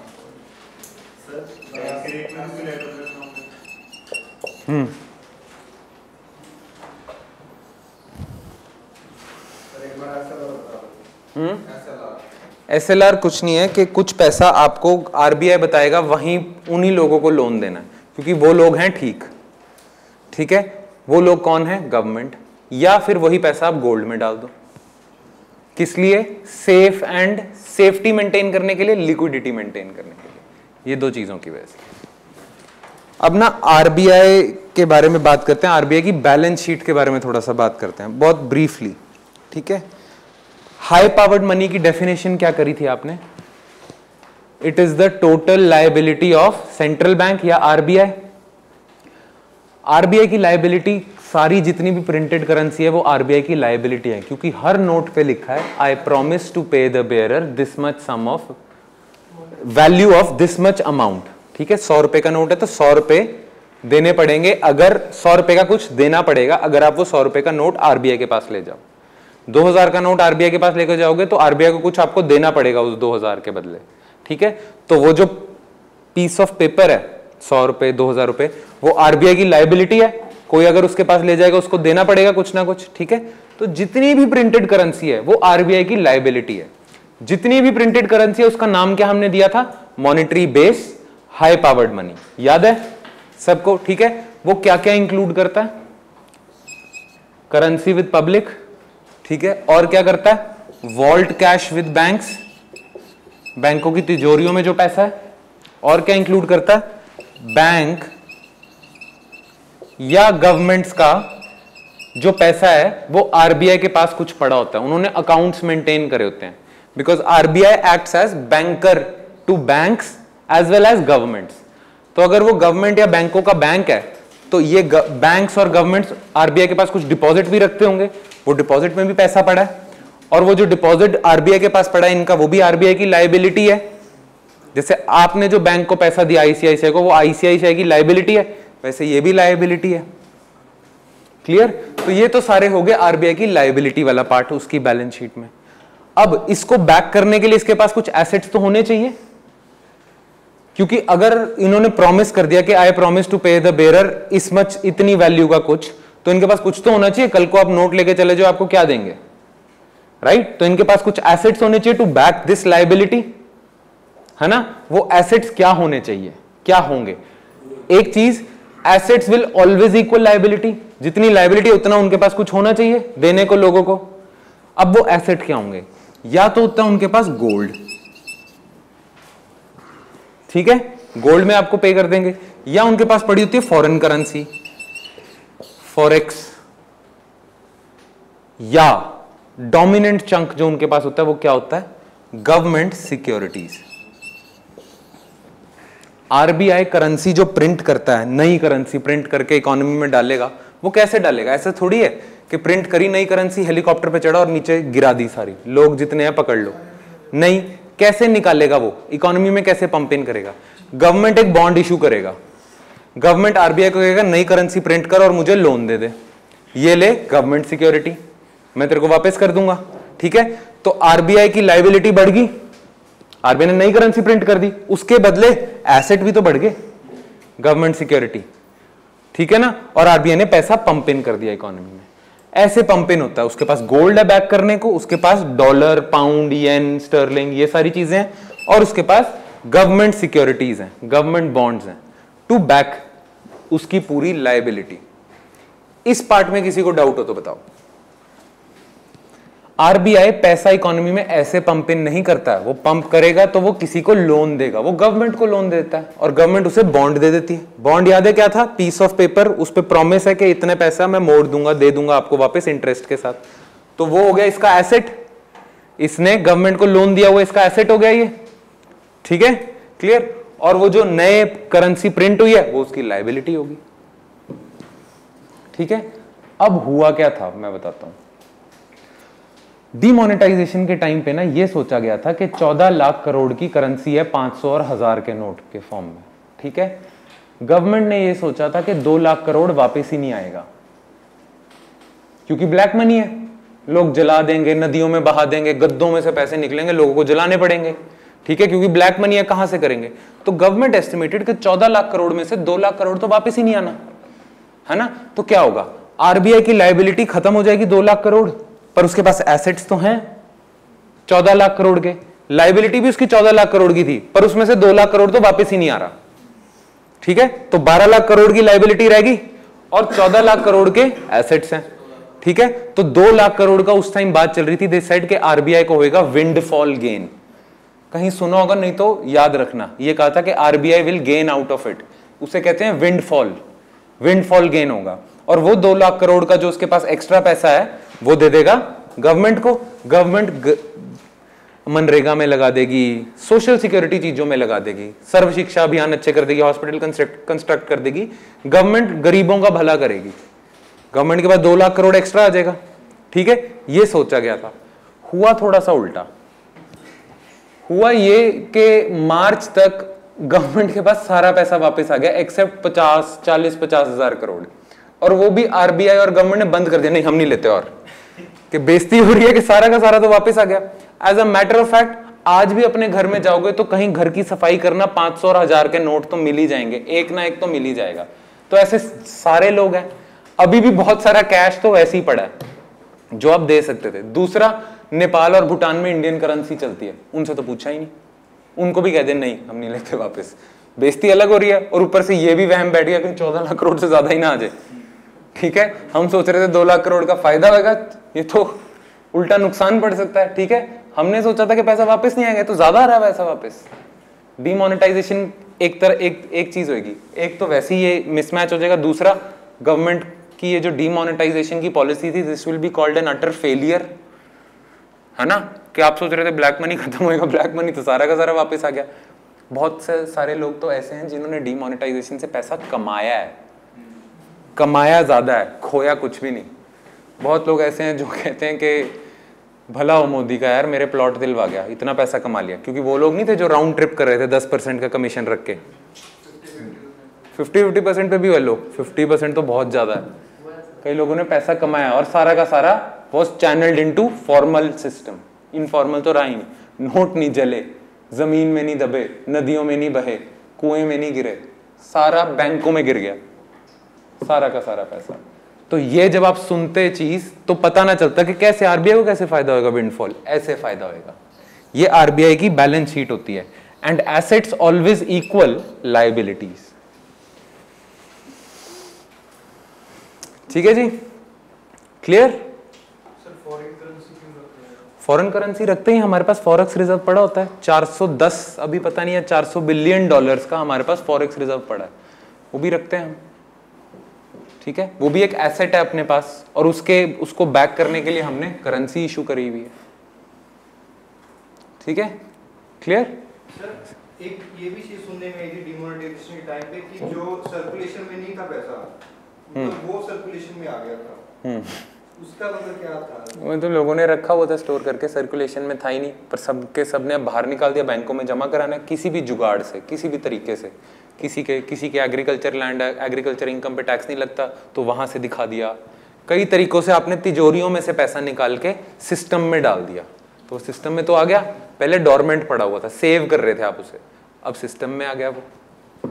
बहुत सारे ऐसे लोग थे ना, एक भी तो चीज प्रूव नहीं हुई ना, मतलब जैसे वी शुडंट, और यूपीएससी में खासकर ये तो कंप्लीटली कभी नहीं कह सकते demonetization was an utter failure, ये नहीं कहना। बट या जो गोल्स थे वो सारे के सारे पूरे तो नहीं हुए। आपको लगा बैंक ब्लैक मनी खत्म होगा, सिर्फ 6% ब्लैक मनी कैश में होता है, बाकी सारा स्विस अकाउंट, गोल्ड, प्रॉपर्टी, इन सारे फॉर्म में। तो 6% के लिए इतना कोहराम। दूसरी बात, आपने सोचा था कि टेररिस्ट अटैक्स कम हो जाएंगे, फंडिंग रुक जाएगी उनको। जैसी डिमोनेटाइजेशन है उसके बाद Kashmir was on boil, Kashmir आग लग रही थी कश्मीर को, टेररिस्ट तो खुले आ रहे थे। और ये भी पता चल रहा था नॉर्थ ईस्ट और कश्मीर में तीसरे दिन ही 2000 के नोट देखे गए, इजीली सर्कुलेट हो रहे हैं। फिर जब ये सारे पैंतरे काम नहीं करे तो आपको लगा हाँ कैशलेस ट्रांजैक्शन बढ़ेगी, तो कैशलेस करना चाह रहे थे। डिजिटल इंडिया बहुत सही है, ठीक है। 6 महीने की रिपोर्ट के बाद जब ये सारा चीज छंट रही थी तो आपको पता था इकोनॉमी इज रीमोनेटाइजिंग अगेन, लोग वापस बैंक से कैश निकाल ली जा रहे हैं और कैश पे ही ट्रस्ट है लोगों का। डिजिटल ट्रांजैक्शन में जो स्पाइक आया था उसी तेजी के साथ कम हो रहा है लोगों का। ये चीजें ना ऑर्गेनिक बिहेवियरल चेंज है ना, ये कि कैश के बजाय कैशलेस ट्रांजैक्शन। बिहेवियरल चेंज हमेशा ऑर्गेनिक होता है, अपने आप लोग ऑर्गेनिक समझते हो, अपने आप स्लोली एंड ग्रेजुअली। आप फोर्स नहीं कर सकते किसी को, फोर्स करोगे तो जैसे ही वो फोर्स छोड़ोगे लोग वापस लेना शुरू कर देंगे। तो फिर यही निकला था कि इतनी बड़ी एक्सरसाइज, ठीक है, 2-4 फनी फनी वीडियोस भी आ गई थी, वो लाइन में जो लोग खड़े हैं, ठीक है, यूट्यूब पे गालियां दे रहे हैं कोई लोग, ठीक है, कुछ कर रहे हैं, ठीक है, इतनी प्रॉब्लम हुई पड़ी है लोगों के साथ, खटा क्या की खटिया क्या निकाला, ठीक है, कुछ भी नहीं, ये था। But now you know the technical side of it, कि ये सोच रहे थे ये निकालेंगे, निकला ही नहीं है अभी ज्यादा, ठीक है जी, ये चीज है। वीडियो याद आ गई? चलो समझ आ गया ये पार्ट, ठीक है। Now write down functions of RBI, बस एक एक लाइन के फंक्शंस हैं, लिखते जाओ बस, फिर हम नया टॉपिक स्टार्ट करेंगे। फंक्शंस ऑफ आरबीआई, क्या क्या फंक्शन है जी? नंबर 1 तो ये है issuer of bank notes,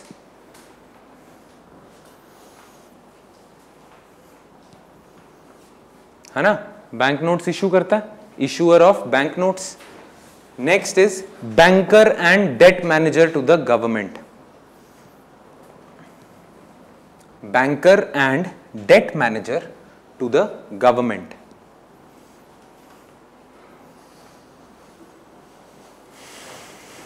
Next, banker to banks, banker to banks. Next, ये हम जब एक्सटर्नल सेक्टर करेंगे आज या कल में, तो ये आएगा ये function. Next, foreign exchange manager, foreign exchange management, ये भी फंक्शन है, फॉरेन एक्सचेंज मैनेजमेंट। ये सारे आरबीआई की वेबसाइट से उठाए हुए फंक्शंस हैं, ठीक है, तो इनकी अथॉरिटी सबसे ज्यादा है किसी भी बुक से, क्योंकि वेबसाइट से ही डायरेक्टली उठाए हुए हैं। Okay, next, lender of last resort, lender of last resort, जब बैंकों को कहीं से कुछ रास्ता नहीं मिल रहा, कहीं से कुछ पैसा नहीं मिल रहा, तो आरबीआई देना शुरू कर देगा, lender of last resort. Next, regulates banking,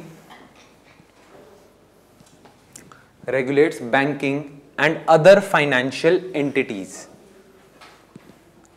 regulates banking and other financial entities.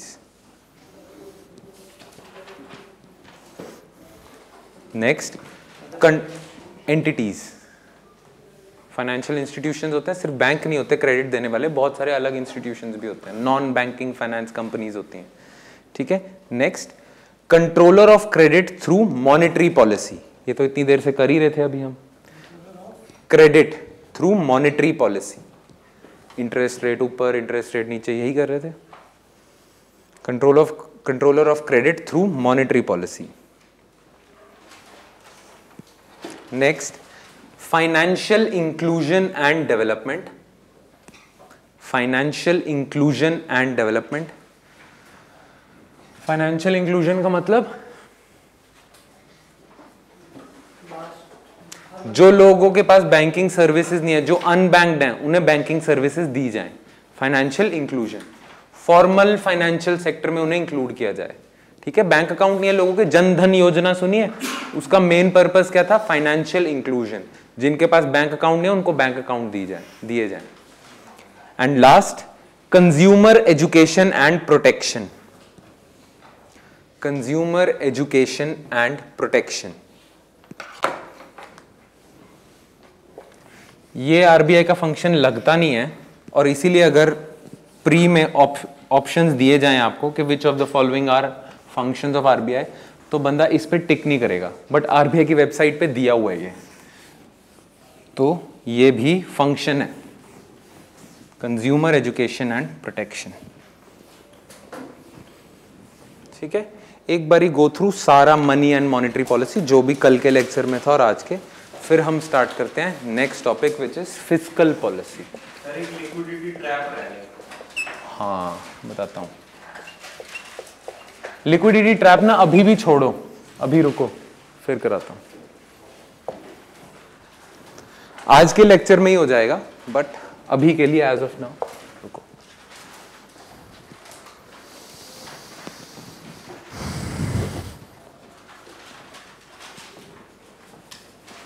Fiscal policy, fiscal policy is similar to, क्या कह सकते हो आप इसको, गवर्नमेंट बजटिंग, गवर्नमेंट की बजट प्रिपरेशन की एक्सरसाइज है। ठीक है, चलो पहले एक बार ही देख लो, फिर स्टार्ट करते हैं फिस्कल पॉलिसी।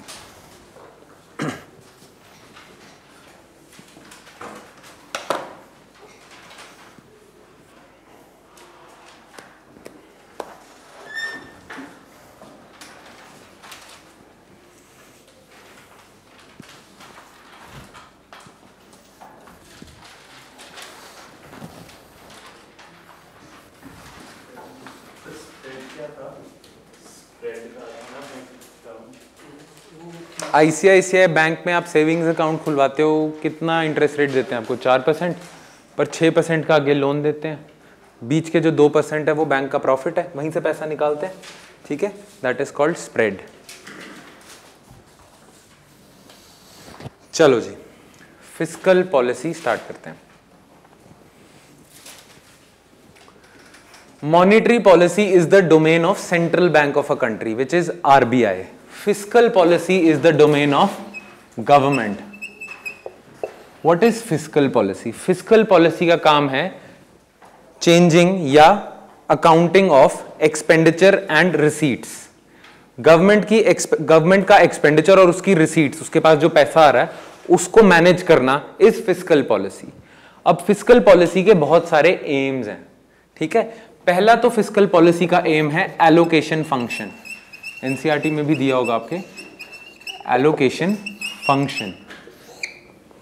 एलोकेशन फंक्शन का काम पता है क्या है? कुछ गुड्स हैं ऐसे हैं जो मार्केट के हिसाब से नहीं मिल सकते आपको, या मार्केट के थ्रू नहीं मिल सकते, because market is mostly influenced by the forces of demand and supply. Profit के मोटिव से मार्केट में गुड्स उतरते हैं। ठीक है, बट कुछ गुड्स पे आप प्रॉफिट कमाने के पॉइंट ऑफ व्यू से उन गुड्स को डिस्ट्रीब्यूट नहीं कर सकते, बिकॉज फिर तो गरीबों की डेवलपमेंट रुक जाएगी। या और बहुत सारे फंक्शन है जो डिमांड सप्लाई के हिसाब से आपको नहीं मिल सकते, जैसे कि लॉ एंड ऑर्डर। अगर लॉ एंड ऑर्डर को भी आपने बिल्कुल प्राइवेटाइज कर दिया तो अमीरों के लिए पूरी सिक्योरिटी है, गरीबों के लिए है नहीं।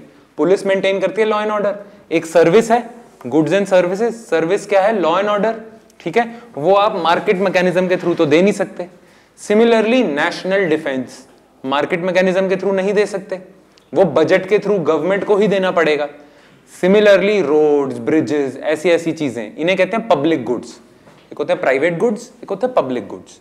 ठीक है, प्राइवेट गुड्स तो आपको मिलते हैं डिमांड सप्लाई के हिसाब से, मार्केट में डिमांड सप्लाई के हिसाब से मिलेंगे, उनका प्राइस होता है। पब्लिक गुड्स ऐसे हैं जो गवर्नमेंट को देने ही पड़ेंगे अगर कंट्री को चलाना है। Defence, law and order, roads, bridges, railway, ये सारे क्या होंगे? Public goods. ठीक है, तो इन चीजों को एलोकेट करने के लिए बजट में गवर्नमेंट एलोकेट करती है इनके लिए फंड्स। पुलिस के लिए एलोकेट करती है, डिफेंस के लिए एलोकेट करती है। तो फिस्कल पॉलिसी का मेन एक तो सबसे पहला फंक्शन है allocation function, allocation of non marketable goods and services. ठीक है, road, bridges, national defence. Public administration, public administration एक सर्विस है, उसके लिए पे कौन करता है? गवर्नमेंट, पर उसका फायदा कौन उठा रहे हैं? हम सब। वो चीज अगर मार्केट मैकेनिज्म होता तो जो पे कर सकता है वही फायदा उठाएगा उसका। डीसी अमीरों का ही होगा बस, फिर एसपी अमीरों का ही होगा बस, फिर पूरे कंट्री का चाहिए तो गवर्नमेंट को स्टेप इन करना पड़ेगा। This is called allocation function. Next is distribution function.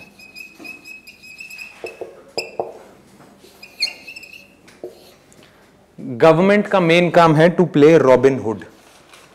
सुना है रॉबिन हुड का नाम? एक आपने सुना होगा बचपन में, एक आपने सुना होगा दबंग देख रहे होगे जब। ठीक है, हाँ, रॉबिन हुड की लेजेंड क्या कहती है? रॉबिन हुड दबंग में नहीं सुना? हम यहाँ के रॉबिन हुड हैं, रॉबिन हुड पांडे। अच्छा, दबंग ही नहीं देखी किसी ने?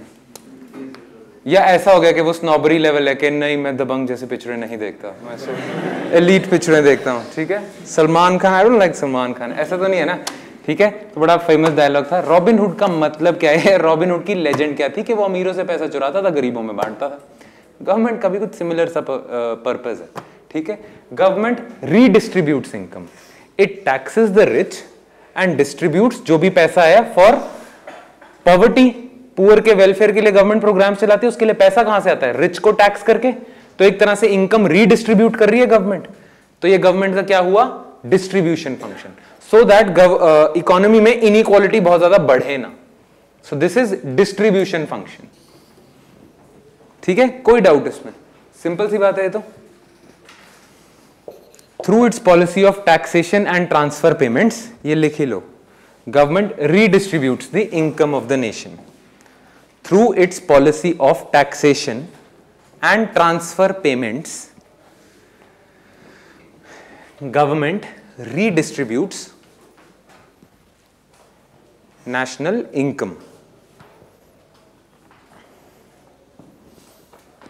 गवर्नमेंट ने चलाया था सर्व शिक्षा अभियान, उसमें क्या है, free and compulsory education till the age of 14 years. उसके लिए पैसा कहां से आएगा? टैक्सेस, आप जो इनकम टैक्स देते हो, कॉर्पोरेशन जो कॉर्पोरेट टैक्स देते हैं, जीएसटी जो देते हो, वहीं से पैसा आएगा। तो एक तरह से जो अफोर्ड कर सकते हैं उनसे पैसा लिया, और जो नहीं अफोर्ड कर सकते थे उनको एजुकेशन दे दी, रीडिस्ट्रीब्यूट कर दी। सब्सिडीज आती हैं, फर्टिलाइजर पे सब्सिडी, फूड पे सब्सिडी, राशन कार्ड के थ्रू आप सब्सिडाइज फूड खरीद सकते हो। ये सब कहां से आएंगी? टैक्सेस से ही आएंगे, तो रीडिस्ट्रीब्यूशन हो रही है। Next is stabilization function. Stabilization function stabilize करता है इकोनॉमी को। ठीक है, स्टेबलाइजेशन फंक्शन पता है क्या है? For example, economy is going through a recession, recession चल रहा है। जब रिसेशन होता है तो लोगों के पास इनकम नहीं होती, जब लोगों के पास इनकम नहीं होगी तो लोगों की डिमांड भी कम हो जाएगी फॉर गुड्स एंड सर्विसेज। अगर लोगों की डिमांड कम हो जाए फॉर गुड्स एंड सर्विसेज तो इंडस्ट्री भी बंद होने शुरू हो जाएगी, क्योंकि मार्केट में कंज्यूमर ही नहीं है, तो बंद करना शुरू कर दोगे। उससे और तनख्वाहें कम हो जाएंगी और डिमांड कम हो जाएगी, है ना। तो ऐसे मौकों पे क्या कर सकती है गवर्नमेंट? ऐसे मौकों पे government will start pumping in money. अगर मार्केट में कंज्यूमर नहीं है तो गवर्नमेंट कंज्यूमर बन जाती है ना। अगर मार्केट में डिमांड कम है तो गवर्नमेंट अपनी डिमांड बढ़ा देती है, गवर्नमेंट इंडस्ट्री से सामान परचेज करने लग जाएगी। ब्रिज बनाना है, मैंने नए ब्रिजेस बना रहे हैं तो सीमेंट चाहिए, लेबरर्स चाहिए, ये सारी चीजें चाहिए। ये कहां से आएगा? गवर्नमेंट एक्सपेंडिचर से। तो एक तरह से गवर्नमेंट स्टेबलाइज कर रही है इकोनॉमी को। रिसेशन आ रहा है, डिमांड नहीं है इकोनॉमी में, गवर्नमेंट ने डिमांड बढ़ा दी, तो इकोनॉमी थोड़ी सी पटरी पे आ जाएगी, है ना। ये होगा स्टेबलाइजेशन फंक्शन। क्लियर? ठीक है, इसे कहते हैं काउंटर साइक्लिकल मेजर भी कहते हैं, पर वो मतलब थोड़ा टेक्निकल हो जाएगा, बट ये है स्टेबलाइजेशन फंक्शन। किसी को इस पार्ट में डाउट है तो बताओ। ठीक है, तो 3 फंक्शन हो गए, एलोकेशन, डिस्ट्रीब्यूशन, स्टेबलाइजेशन। अब हम आते हैं गवर्नमेंट के बजट पे।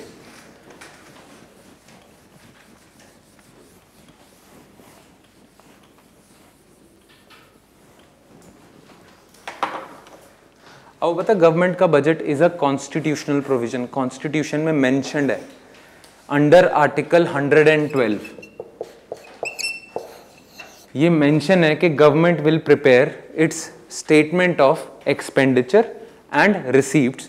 और आर्टिकल 112 में बजट ही नहीं, बजट वर्ड नहीं लिखा, आर्टिकल 112 में लिखा है एनुअल फाइनेंशियल स्टेटमेंट। हर साल गवर्नमेंट एनुअल फाइनेंशियल स्टेटमेंट निकालेगी। ठीक है, ये आर्टिकल 112 में लिखा है। तो बजट, गवर्नमेंट का जो बजट है, इट्स अ कॉन्स्टिट्यूशनल प्रोविजन, अपने आप से नहीं है। और आर्टिकल 112 में एक और चीज लिखी है कि जैसा बजट गवर्नमेंट उतारेगी लोकसभा में, राज्य पार्लियामेंट में, उसमें एक चीज होनी चाहिए, उस बजट में जो कैपिटल अकाउंट है it should be separate from other accounts. तो इसीलिए गवर्नमेंट ने पूरे बजट को 2 पार्ट में डिवाइड करा होता है। एक होता है रेवेन्यू अकाउंट, एक होता है कैपिटल अकाउंट। मैं अभी डिफरेंस बताता हूं। रेवेन्यू अकाउंट में गवर्नमेंट के पास पैसा आएगा, रिसीट्स कहेंगे उन्हें, और पैसा जाएगा उसे एक्सपेंडिचर कहेंगे। तो revenue receipts, revenue expenditure. Similarly capital account में भी capital receipts, capital expenditure.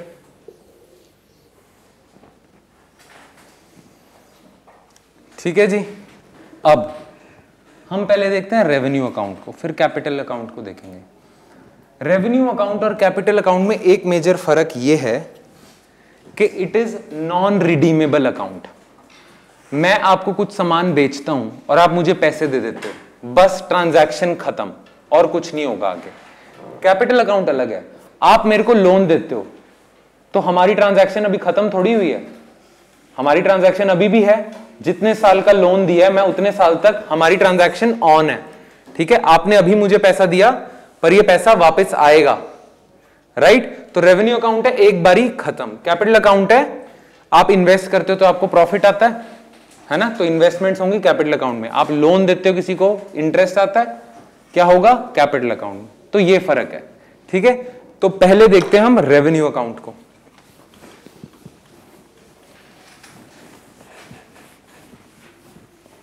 Capital account ना 2 लाइनों में क्लियर हो जाएगा कैपिटल अकाउंट जब करेंगे, कि क्वेश्चन जनरली ये बनता है कि which of the following belongs to capital account और रेवेन्यू अकाउंट, या रेवेन्यू रिसीट्स और कैपिटल रिसीट्स। तो वो क्लियर हो जाएगा जब कैपिटल अकाउंट देखेंगे। 1-2 लाइन है, उसी से ही सारी चीजें आप सोच सकते हो। रेवेन्यू अकाउंट को देख लेते हैं। रेवेन्यू अकाउंट में एक तो है रिसीट्स, एक है एक्सपेंडिचर, ठीक है। रिसीट्स में भी कहां से पैसा आएगा, 2 तरीके हैं, tax revenue, non tax revenue, ठीक है ना। यही 2 तरीके होंगे, या तो टैक्स रेवेन्यू आएगा या नॉन टैक्स रेवेन्यू आएगा। टैक्स रेवेन्यू है उसकी भी 2 किस्में हैं, डायरेक्ट टैक्स, इनडायरेक्ट टैक्स, है ना। नॉन टैक्स रेवेन्यू क्या होगा, कोई एग्जांपल दे नॉन टैक्स रेवेन्यू गवर्नमेंट का। गवर्नमेंट किसी को लोन देती है तो उसका इंटरेस्ट आता है, नॉन टैक्स रेवेन्यू है। गवर्नमेंट के जो पीएसयूज चल रहे हैं, ओएनजीसी, भारत इलेक्ट्रॉनिक्स लिमिटेड, वो कुछ प्रॉफिट कमाते हैं, नॉन टैक्स रेवेन्यू है। आप चालान कटवाते हो, वो पैसा जा रहा है, फाइन्स और जितनी भी चीजें हैं वो क्या है, नॉन टैक्स रेवेन्यू है। पैसा आ रहा है पर टैक्स के थ्रू नहीं आ रहा ना, तो these are all parts of non tax revenue, ठीक है। अब हम ना टैक्स वाले पार्ट पे चलते हैं क्योंकि डोमिनेंट चंक यही है। टैक्स रेवेन्यू क्या है, एक होते हैं डायरेक्ट टैक्सेस, एक होते हैं इनडायरेक्ट टैक्सेस। फर्क क्या है इन दोनों में? डायरेक्ट जो इनकम टैक्स वगैरह हो गया वो, इनडायरेक्ट जो सर जीएसटी, ये तो एग्जाम्पल दे दिए, वैसे क्या फर्क होता है? एग्जाम्पल बिल्कुल सही है वैसे।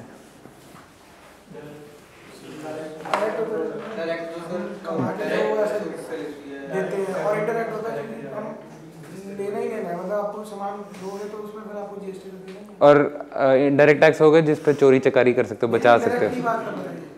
अच्छा, डायरेक्ट और इनडायरेक्ट में फर्क क्या है, नाम से पता चलता है। डायरेक्ट वो टैक्स है जिसमें जो पॉइंट ऑफ इंसिडेंस होता है ना, टैक्स लगाने का जो पॉइंट होता है, उसी बंदे से टैक्स लिया जाता है। इनकम टैक्स, मैं टैक्स दे रहा हूं, मुझ पे ही लग रहा है। इनडायरेक्ट टैक्स लगता शॉपकीपर पे है, देने वाले आप होते हो। इनडायरेक्ट हो गया, टूथपेस्ट खरीद रहे हो, 10 रुपए का टूथपेस्ट है, 2 रुपए का जीएसटी है। मांग किससे रही है, गवर्नमेंट। जो बेच रहा है टूथपेस्ट, पर दे कौन रहा है एक्चुअली, आप, है ना। तो एक तरह से इनडायरेक्ट टैक्स हो गया। Here point of incidence indirectly applied है।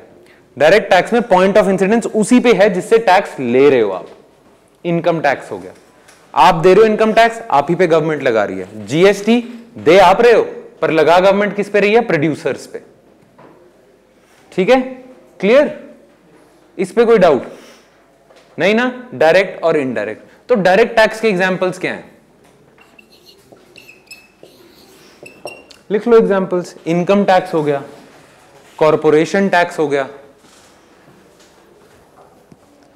इनकम टैक्स हो गया, कॉरपोरेशन टैक्स हो गया। एक और टैक्स होता है जिसे कहते हैं कैपिटल गेन्स टैक्स, लिख लो, वो भी मैं बताता हूं अभी। Capital gain tax,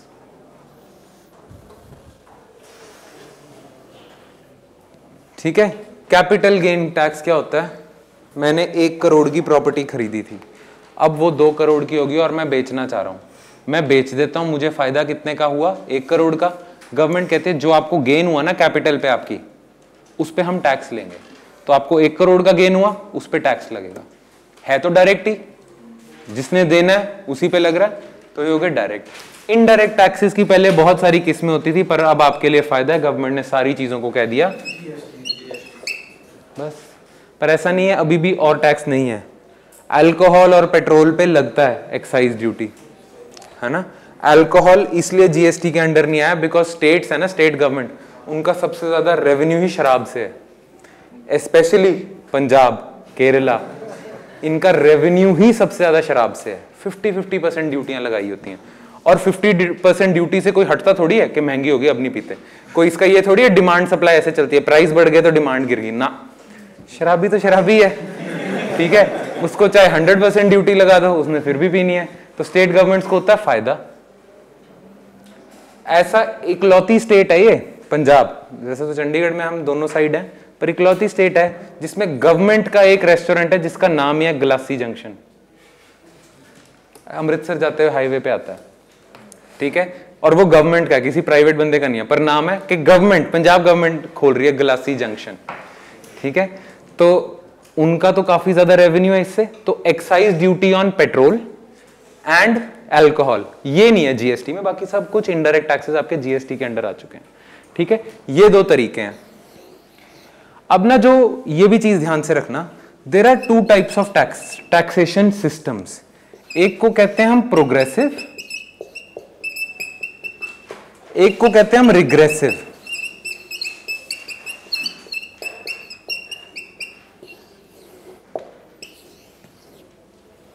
progressive, regressive. Progressive taxation regime वो होती है कि जैसे जैसे आपकी इनकम बढ़ती जाए टैक्स बढ़ता जाएगा। जैसे कि इनकम टैक्स, जैसे जैसे आपकी इनकम बढ़ती है आप ऊपर की स्लैब में आ जाते हो, आपका टैक्स बढ़ता जाता है। अगर आपकी एनुअल इनकम 2.5 लाख से कम है, कोई इनकम टैक्स नहीं आप पे। तो इनकम टैक्स या डायरेक्ट टैक्स जनरली हुए प्रोग्रेसिव, ठीक है। रिग्रेसिव टैक्स क्या होते हैं? रिग्रेसिव टैक्स वो होते हैं कि बर्डन उस टैक्स का ज्यादा गरीब पे पड़ता है, अमीर पे कम पड़ता है। फॉर एग्जाम्पल यही पेन 2 रुपए इस पे जीएसटी दे रहा है, अमीर भी उतना दे रहा है, गरीब भी उतना दे रहा है, पर गरीब के लिए 2 रुपए मायने रखते हैं, अमीर के लिए 2 रुपए क्या मायने रखते हैं? तो उस 2 रुपए का बर्डन ज्यादा किस पे है? गरीब पे, और बर्डन कम किस पे है? अमीर पे। तो in a sense indirect taxes क्या बन जाते हैं? रिग्रेसिव, है ना। बर्डन ज्यादा किस पे हो रहा है? अगर इक्वली टैक्स है तो 2 रुपए किसके लिए ज्यादा मायने रखते हैं, है ना। तो बर्डन ज्यादा किस पे है? गरीब पे। तो indirect taxes become regressive in nature. अब इंडिया का जो ओवरऑल टैक्सेशन है ना, पूरा जितने भी टैक्सेस से पैसा इकट्ठा होता है, रफली 54% इकट्ठा होता है डायरेक्ट टैक्सेस से, और 46% इकट्ठा होगा आपका इनडायरेक्ट टैक्सेस से। तो in a way slightly India follows a progressive taxation regime, slightly, by a slight margin only. जब इंडिया आजाद हुआ था और 2-4 डेकेड्स तक इंडिया में इनडायरेक्ट टैक्सेस होते थे 70% के आसपास, डायरेक्ट टैक्सेस होते थे 30% के आसपास, तब हमारी टैक्सेशन रिजीम थी रिग्रेसिव, कि गरीब पे बर्डन ज्यादा है, अमीर पे कम है। अब स्लाइटली बेटर हो गया प्रोग्रेसिव। आपको याद रखना है कि प्रोग्रेसिव और रिग्रेसिव टाइप्स ऑफ टैक्सेस क्या होते हैं, ठीक है जी। प्रोपोर्शनल, जैसे जैसे आपकी इनकम बढ़ती जाए उतने प्रोपोर्शन में टैक्स। जैसे कि इनकम टैक्स आपने लगा दिया फ्लैट टैक्स रेट 6% का, 10 लाख इनकम है तो क्या होगा? 60,000, है ना। अगर लाख ही इनकम है तो क्या होगा? 6,000। आपकी जितनी इनकम है उसी के प्रोपोर्शन के हिसाब से आपका टैक्स है, प्रोपोर्शनल टैक्सेशन, ठीक है। बढ़ नहीं रहा इनकम बढ़ने से, ना कम हो रहा इनकम घटने से, प्रोपोर्शनल है।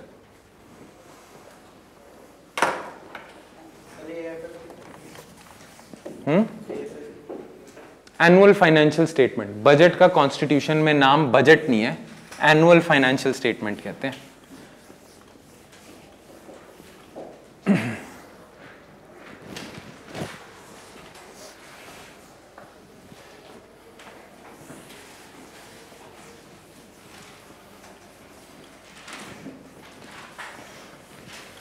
अभी हमने सारी रेवेन्यू रिसीट्स देखी। रेवेन्यू एक्सपेंडिचर क्या होगा? एक, गवर्नमेंट ने जो भी लोन उठाए हैं उसके इंटरेस्ट तो देना पड़ता होगा, ठीक है। तो इंटरेस्ट पेमेंट्स हो गया, एक्सपेंडिचर तो हो रहा है, ठीक है। गवर्नमेंट ने लोगों की सैलरीज देनी है, जो काम करते हैं ब्यूरोक्रेट्स वगैरह, पेंशन भी देना है, एक्सपेंडिचर हो गया रेवेन्यू अकाउंट पे। गवर्नमेंट ने लोगों को सब्सिडीज भी देनी है, एक्सपेंडिचर हो गया। गवर्नमेंट ने डिफेंस पे भी एक्सपेंडिचर करना है, एक्सपेंडिचर हो गया, ठीक है। तो इंटरेस्ट पेमेंट्स होगी, सैलरीज एंड पेंशन, सब्सिडीज होगी, डिफेंस हो गया, ठीक है। एक्सपेंडिचर तो हो रहा है ये, ठीक है। एक और चीज है, लेट मी चेक एक्सपेंडिचर के पार्ट में। क्या चीज?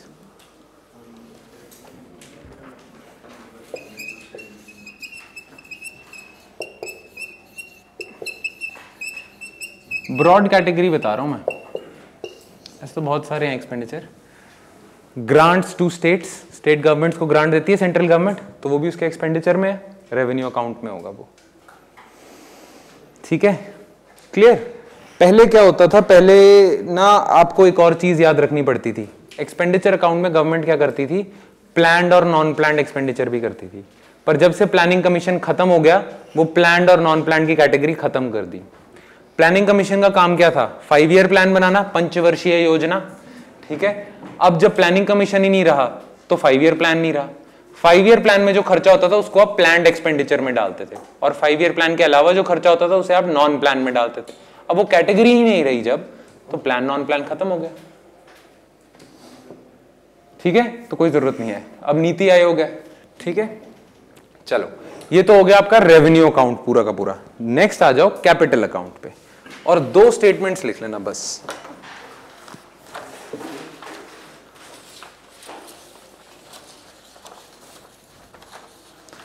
कैपिटल अकाउंट लिखो, capital receipts,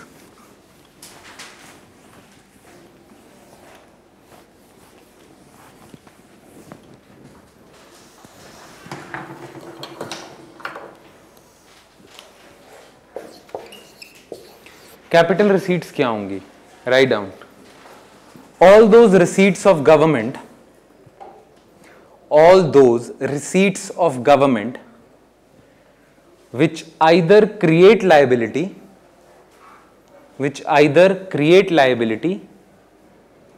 or reduces assets, which either create liability or reduces assets, are called capital receipts, are called capital receipts। create liability और reduce assets दोनों को underline कर लो।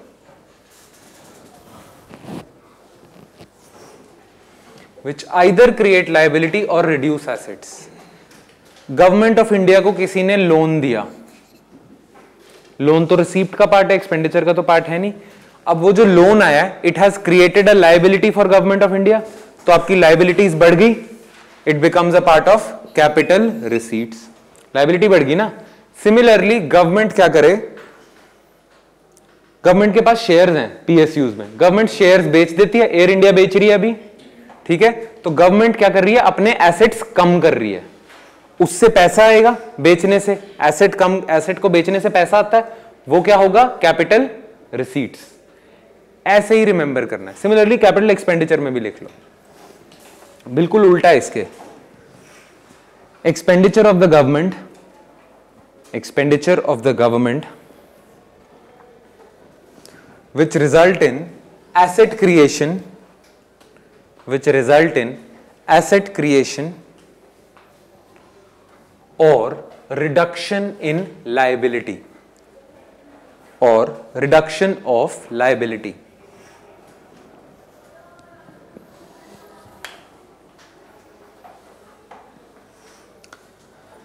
मैंने किसी से लोन लिया था, मैं सारा का सारा लोन वापस कर देता हूं, क्या कर रहा हूं मैं, अपनी लायबिलिटी रिड्यूस कर रहा हूं, तो ये किसका पार्ट होगा, कैपिटल रिसीट और कैपिटल एक्सपेंडिचर, एक्सपेंडिचर। सिमिलरली मैंने पैसा उठाया और मैं रोड बना रहा हूं, रोड क्या है, asset, I am creating asset, तो क्या कर रहा हूं मैं, asset creation, so that is capital expenditure. ऐसे आपने डिसोसिएट करना है। गवर्नमेंट ऑफ इंडिया ने केजी बेसिन है, केजी बेसिन में ना नेचुरल गैस और पेट्रोलियम मिलने के कुछ हैं, ऐसे लग रहा है कि एक्सप्लोर करोगे तो मिलेगा। वो पूरा का पूरा केजी बेसिन अगर गवर्नमेंट रिलायंस को बेच दे कि तुम एक्सप्लोर करो और तुम ही बेचना, तो गवर्नमेंट ने क्या करा है, लैंड गवर्नमेंट का एसेट था, गवर्नमेंट ने रिलायंस को बेच दिया, उससे कुछ पैसा आया, एसेट कम हुए, पैसा आया, किस में आएगा ये, कैपिटल रिसीट्स में। तो जब भी एसेट या लायबिलिटी ऊपर नीचे होती है वो हो जाता है कैपिटल अकाउंट में, उसके अलावा सब कुछ रेवेन्यू अकाउंट में। बस एक चीज का ध्यान रखना, मैंने लोन लिया और मैंने लोन चुका दिया किसी को, ये कैपिटल अकाउंट ट्रांजैक्शन है, पर जो इंटरेस्ट देता हूं ना मैं वो रेवेन्यू अकाउंट की है। लोन जो मैंने लिया अगर पूरा का पूरा लोन का अमाउंट चुका रहा हूं वो है कैपिटल अकाउंट ट्रांजैक्शन, पर हर साल जो मैं इंटरेस्ट पेमेंट दे रहा हूं वो है रेवेन्यू अकाउंट के ट्रांजैक्शन। जितनी भी फैक्टर इनकम्स नहीं होती, फैक्टर इनकम्स क्या थी? लैंड था, फैक्टर्स ऑफ प्रोडक्शन क्या था? Land, labour, capital, entrepreneur. उस पे फैक्टर इनकम क्या थी? लैंड पे क्या मिलता है? लेबर पे वेजेस, कैपिटल पे इंटरेस्ट, एंटरप्रेन्योरशिप पे प्रॉफिट।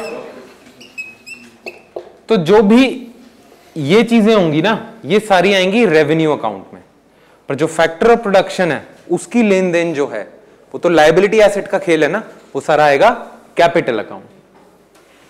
क्लियर जी? पक्का? चलो एक बारी गो थ्रू, फिर आगे बढ़ते हैं हम। वेरियस, लिख लो पहले हेडिंग फिर देखना। Various deficits calculated in budget. Various deficits calculated in budget.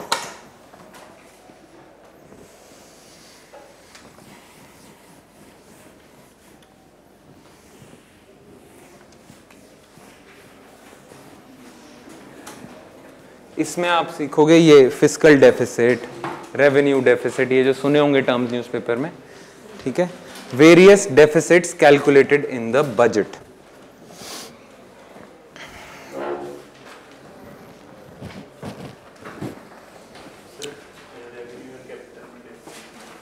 Revenue और कैपिटल में एग्जाम्पल बता देता हूं। गवर्नमेंट है, गवर्नमेंट के पास कुछ लैंड है, गवर्नमेंट लैंड बेचती है, उससे कुछ पैसा आता है। वो क्या करा है गवर्नमेंट ने? गवर्नमेंट का लैंड एसेट थी, गवर्नमेंट ने एसेट अपना कम कर दिया, उससे पैसा आया, वो कैपिटल रिसीट है, ठीक है। गवर्नमेंट ने तनख्वाहें पे करी, किसकी? एम्प्लॉयज की, ठीक है। वो एक्सपेंडिचर है, कौन सा एक्सपेंडिचर होएगा? Revenue expenditure. बस यही तो है, पता तो है। कैपिटल एक्सपेंडिचर क्या है? जब एसेट या लायबिलिटी ऊपर नीचे होती है ना, या तो आपकी लायबिलिटी बढ़ रही है या कम हो रही है, या एसेट ऊपर जा रहा है, बना रहे हो अपने एसेट, या बना बनाया का एसेट बेच रहे हो, वो सारी ट्रांजैक्शन होंगी कैपिटल अकाउंट में। बस, ठीक है।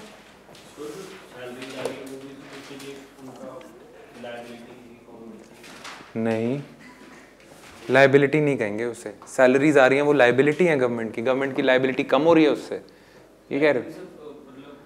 नहीं, इस चीज को लायबिलिटी नहीं कहते। लायबिलिटी इसे कहते हैं कि किसी ने आपको पैसा दिया जो आपने वापस करना है, वो लायबिलिटी है आपकी, वो लायबिलिटी नहीं कहते। ऐसे तो हर चीज लायबिलिटी है, हर चीज एसेट है। फिर रेवेन्यू अकाउंट क्या? सब कुछ ही कैपिटल अकाउंट में होगा, है ना। फाइनेंशियल टर्म में asset liability means a different thing.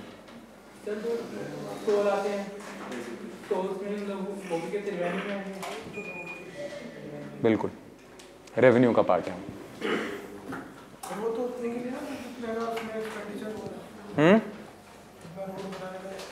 वो तो एक्सपेंडिचर लगा चुके हैं ना, टोल तो कमा रहे हैं, टोल तो इनकम होगी, एक्सपेंडिचर लगा चुके हैं। हाँ, बंद कर देते हैं, जो भी है। In any case capital expenditure आपने एसेट क्रिएट कर दिया, पर उस पर जो आप पूरा कर रहे हो पैसा अपना, वो आप टोल से कर रहे हो।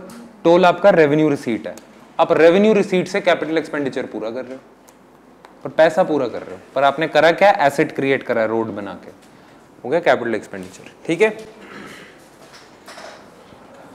Write down. Number 1, revenue deficit.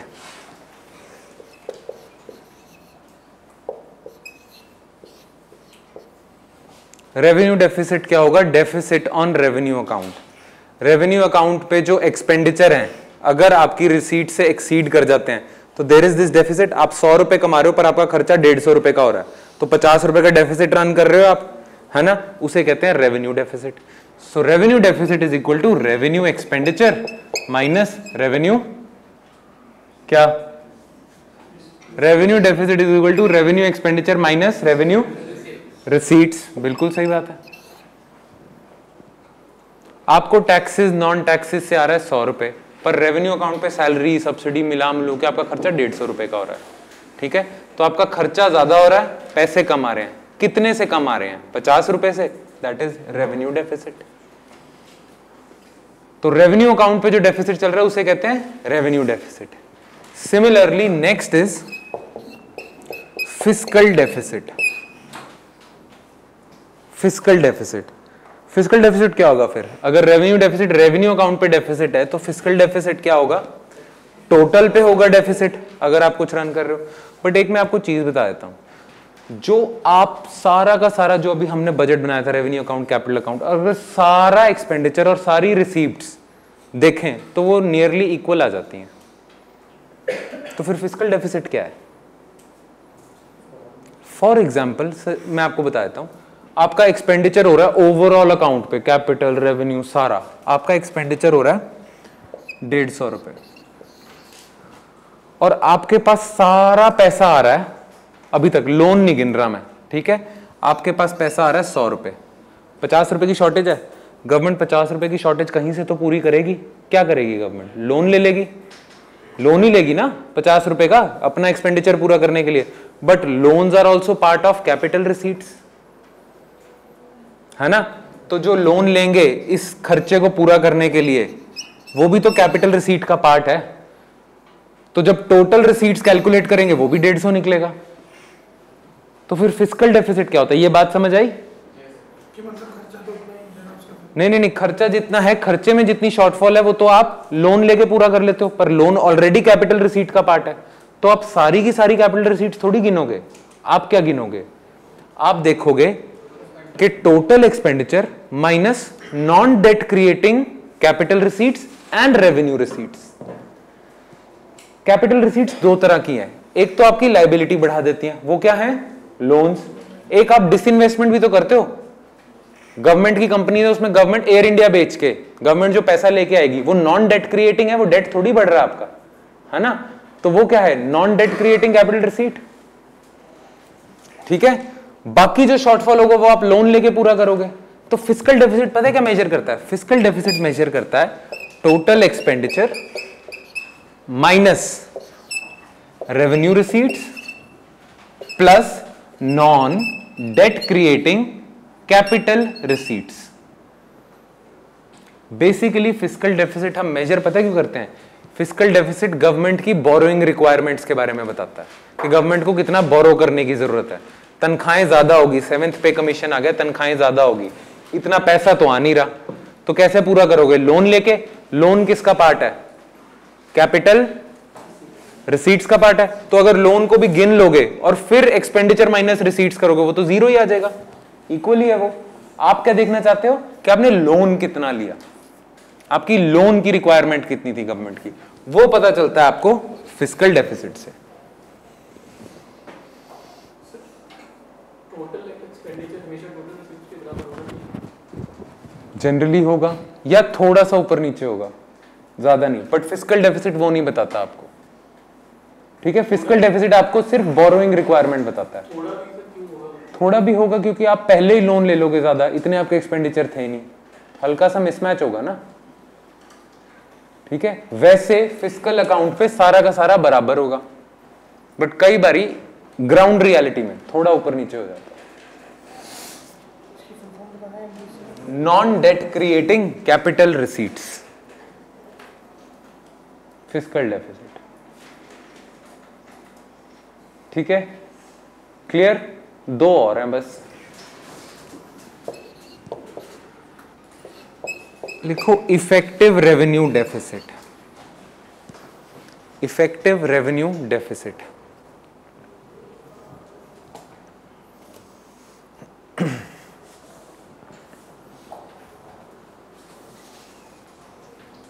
अगर मैं आपसे सवाल पूछूं एक कि रेवेन्यू एक्सपेंडिचर बढ़िया होता है गवर्नमेंट के लिए या कैपिटल एक्सपेंडिचर, तो क्या बोलोगे? Capital expenditure. रीजन क्या होगा? हाँ जी, एसेट्स बन रहे हैं, एसेट्स फ्यूचर में कुछ तो देंगे, बट रेवेन्यू जो आप एक्सपेंडिचर कर रहे हो फ्यूचर में क्या देंगे आपको, है ना। इन्वेस्टमेंट बेटर होती है। हम इन्वेस्टमेंट क्यों करते हैं? क्योंकि फ्यूचर में गेन दिखता है हमें, बट जो नॉर्मल डे टू डे खर्चे हैं उनका फ्यूचर में क्या गेन होता है? रेवेन्यू अकाउंट तो नॉर्मल डे टू डे खर्चे हैं ना, कैपिटल अकाउंट क्या है? Long term asset creation. तो बेटर क्या है? रेवेन्यू डेफिसिट ना रन करो, कैपिटल एक्सपेंडिचर ज्यादा करो। कैपिटल एक्सपेंडिचर मतलब रोड बना रहे हो, ब्रिज बना रहे हो, रेलवे ट्रैक बिछा रहे हो, क्योंकि फ्यूचर में आपको गेन देंगे। इसीलिए टोटल फिस्कल डेफिसिट है ना, उसमें यह बोला जाता है कि आपका ना टोटल फिस्कल डेफिसिट में रेवेन्यू डेफिसिट का जो कंट्रीब्यूशन है वो कम से कम होना चाहिए। ज्यादा से ज्यादा फिस्कल डेफिसिट आपका होना चाहिए कैपिटल एक्सपेंडिचर की वजह से, क्योंकि अगर आप एक्सपेंडिचर कर रहे हो तो आप लोन उठा रहे हो, लोन को पे कैसे करोगे? इंटरेस्ट से। बेटर आपके चांसेस किसके साथ है इंटरेस्ट पे करने के? कैपिटल एक्सपेंडिचर, क्योंकि वो जो एसेट बनाओगे कल को इकोनॉमी बढ़ाएगा, इकोनॉमी बढ़ाएगा तो टैक्सेस बढ़ेंगे, आप पे कर दोगे वापस। रेवेन्यू एक्सपेंडिचर में वो स्कोप कहां? कैपिटल एक्सपेंडिचर में है। सो इसलिए बेटर क्या होता है? Capital expenditure. इसीलिए ना गवर्नमेंट ने एक और कैटेगरी निकाली है, effective revenue deficit. Effective revenue deficit भी रेवेन्यू अकाउंट का डेफिसिट है, पर इसमें इफेक्टिव वर्ड क्यों डाला है? रेवेन्यू डेफिसिट क्या था? Revenue expenditure minus revenue receipts. Revenue expenditure का एक पार्ट था grants to states. State government को ग्रांट जाती हैं, अगर यही स्टेट गवर्नमेंट इन ग्रांट से कैपिटल क्रिएशन करें, रोड्स बनाए, ब्रिजेस बनाए, तो सारा का सारा रेवेन्यू एक्सपेंडिचर बुरा थोड़ी हुआ, है ना? बुरा तो वो हुआ जो पैसा कैपिटल क्रिएशन के लिए नहीं यूज हो रहा। ठीक है, तो इफेक्टिव रेवेन्यू डेफिसिट पता है क्या होता है? इफेक्टिव रेवेन्यू डेफिसिट होता है रेवेन्यू एक्सपेंडिचर जिसमें से ग्रांट्स फॉर कैपिटल क्रिएशन आप माइनस कर दो और रेवेन्यू रिसीट्स माइनस कर दो, फिर वो होगा इफेक्टिव रेवेन्यू डेफिसिट। क्योंकि इस रेवेन्यू डेफिसिट में से कुछ तो कैपिटल क्रिएशन के लिए लगा है, तो सारा का सारा रेवेन्यू डेफिसिट बुरा नहीं है। इफेक्टिव रेवेन्यू डेफिसिट सारा का सारा बुरा है, क्योंकि इसमें से कुछ भी कैपिटल क्रिएशन के लिए नहीं यूज हो रहा। डिक्टेट करूं? ईआरडी लिखो, ब्रैकेट खोलना, ERD is equal to, bracket खोलना, revenue expenditure minus grants for capital creation, bracket close, minus revenue receipts. Grants for capital creation minus revenue receipts. आज के लेक्चर को घर जाके जरूर रिवाइज करना, एकदम से बहुत ज्यादा इंफॉर्मेशन आई है, रिवाइज करोगे उतना बेटर रहेगा। बिना रिवाइज नहीं करोगे तो कल तक भूल भी सकता है। ठीक है, जरूर रिवाइज करना। ठीक है जी, clear?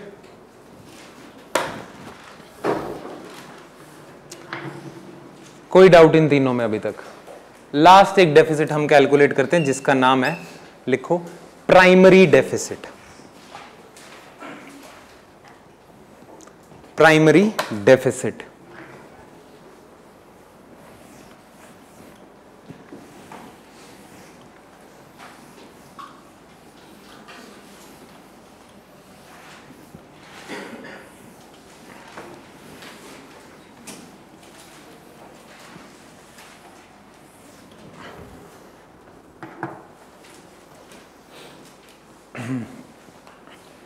For example BJP government 2014 में पावर में आती है और बोलती है कि हम फिस्कल डेफिसिट कम करेंगे, बहुत ज़्यादा डेट हो रहा है हम पे, हम फिस्कल डेफिसिट कम करेंगे। 2 साल बाद आप पूछते हो उनसे, आप कहते हो कि कहाँ हुआ फिस्कल डेफिसिट जी कम?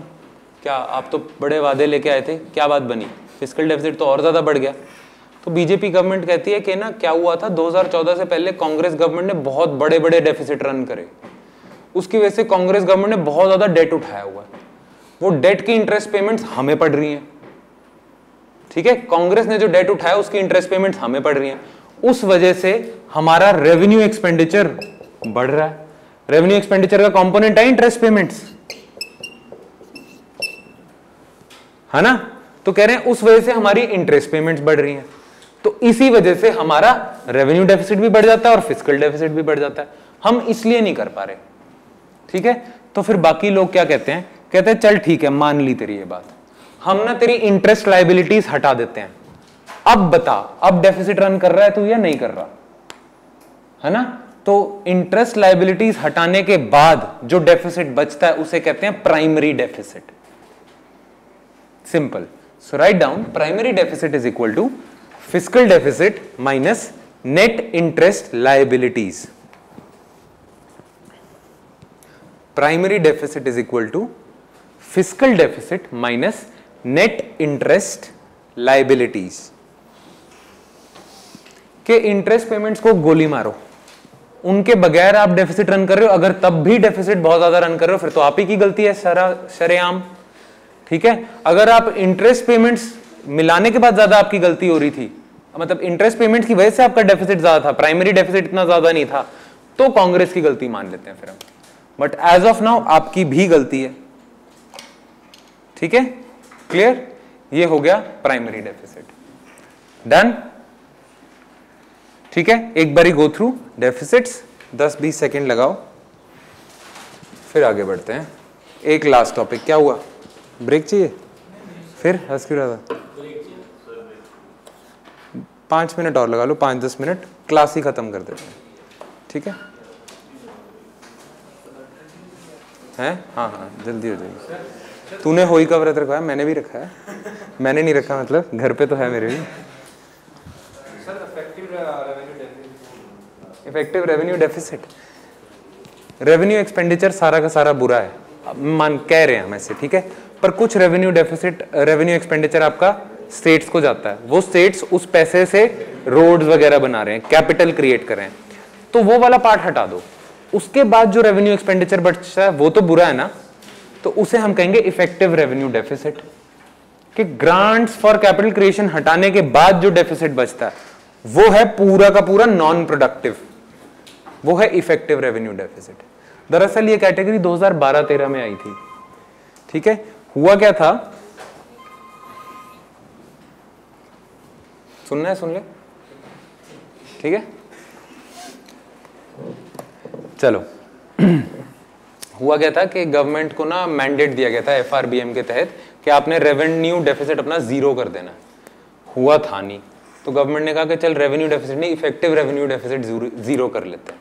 गोल पोस्ट थोड़ा सा और वो कर दिया, या गोल पोस्ट थोड़ा और बढ़ा दिया फुटबॉल की टर्मिनोलॉजी में, कि ये कम कर देते हैं। ठीक है, गोल थोड़ा कम कर दिया अपना, कि वो जीरो नहीं हो रहा तो चल ये तो जीरो करें। ठीक है जी,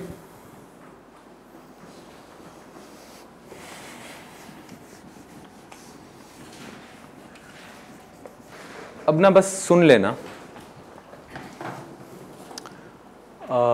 एक्सटर्नल सेक्टर फिर नेक्स्ट क्लास में ही करेंगे। ठीक है, एक चीज सुन लेना बस अब, कि ना आपके एनसीईआरटी में भी दिया होगा कि डेट के ऊपर एक पार्ट दिया हुआ है कि डेट, गवर्नमेंट पे जो डेट होता है वो कहां से आता है। गवर्नमेंट फिस्कल डेफिसिट रन करती है, वो डेट बढ़ाता रहता है, जितना ज्यादा फिस्कल डेफिसिट उतना ज्यादा डेट बढ़ता जाएगा। अब डेट ज्यादा रन करना अच्छी बात होती है या बुरी बात? बुरी बात है। ठीक है, उसके रीजन क्या है? पहली बात तो डेट रन करके गवर्नमेंट लोगों को ही भला कर रही है तो अच्छी बात भी है थोड़ा डेट रन करना, पर बहुत ज्यादा डेट रन करने से प्रॉब्लम क्या होती है? आज गवर्नमेंट डेट लेगी और लोगों के हाथ में पैसा दे देगी, मनी सप्लाई बढ़ा देगी, बट कल को उसे वो डेट चुकाना भी तो है। वो कैसे चुकाएगी? टैक्सेस बढ़ाएगी। ठीक है, तो जो टैक्सेस का बर्डन है वो फ्यूचर जनरेशन पे आप शिफ्ट कर रहे हो एक तरह से आज डेट लेके, तो ये फ्यूचर जनरेशन के लिए बुरा है। ठीक है जी, ये बात बनती है।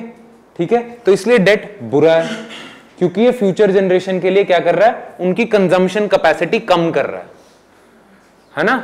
आज आप कंजम्पशन कैपेसिटी अपने बढ़ाने के चक्कर में आप डेट रन कर रहे हो, पर फ्यूचर में जो लोग हैं उनकी कंजम्पशन कैपेसिटी तो आप कम कर रहे हो, क्योंकि जितनी उनकी इनकम है आधी से ज्यादा टैक्सेस में चली जाएगी। तो बहुत ज्यादा डेट नहीं रन करना चाहिए। इस थ्योरी को डिस्प्रूव करता है डेविड रिकार्डो, एक इकोनॉमिस्ट था 19th सेंचुरी का, Ricardo. He gave the theory of Ricardian equivalence. उसमें वो कहता है कि चाहे आज डेट लेके फाइनेंस करो अपना एक्सपेंडिचर या टैक्सेस लेके फाइनेंस करो अपना एक्सपेंडिचर, आज एक ही बात है। वो कहता है क्यों? वो कहता है कि अगर आप आज डेट बहुत ज्यादा ले लोगे और टैक्सेस कम कर लोगे, ठीक है, लोगों के हाथ में पैसा दे दोगे। अच्छा, लोग बेवकूफ नहीं होते, लोगों को अपनी फ्यूचर जनरेशन का ख्याल होता है, तो जितना आप ज्यादा पैसा दे दोगे उन्हें, वो कंज्यूम नहीं करेंगे, सेव कर लेंगे बहुत ज्यादा फ्यूचर जनरेशन के लिए। ठीक है, सेव कर लेंगे। तो आज आपने डेट इसलिए रन करा था ताकि कंजम्पशन बढ़े, डिमांड बढ़े, इकोनॉमी बढ़े, पर लोग तो सेव ज्यादा करने लगे, कंज्यूम कम करने लगे, क्योंकि उन्हें फ्यूचर जनरेशन की चिंता है। और फ्यूचर जनरेशन पे भी टैक्स का बर्डन इतना फील नहीं होगा, क्योंकि टैक्स तो बढ़ जाएगा पर उनके पास सेव्ड भी है इतना पैसा जो जिससे पे कर सकते हैं। तो एक ही बात है, रिकार्डियन इक्विवेलेंस। आज चाहे पैसा ले लो बैंकों से, लोन ले लो, या आज लोगों से टैक्स लेके फाइनेंस कर लो, एक ही बात है, आज भी फ्यूचर में भी। But still David Ricardo completely true नहीं है। मॉडरेट लेवल्स ऑफ डेट के लिए तो डेविड रिकार्डो ठीक है, बट जब आप बहुत ज्यादा अनसस्टेनेबल डेट उठा लोगे ना तो गलत ही होगा, फ्यूचर के लिए भी आज के लिए भी। ठीक है, ये चीज है। एक इसका रीजन पता क्या है? देयर इज दिस कॉन्सेप्ट, लिख लेना स्टार मार्क करके,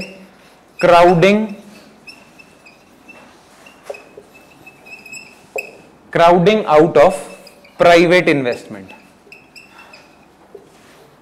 या क्राउडिंग आउट इफेक्ट कहते हैं इसे। ठीक है, बैंकों के पास जितने भी इंडिया के बैंक हैं, मान लो सबके पास सिर्फ 100 रुपए हैं। ठीक है, कुछ गवर्नमेंट को दे देते हैं, लेंड कर देते हैं, कुछ प्राइवेट लोगों को लेंड कर देते हैं।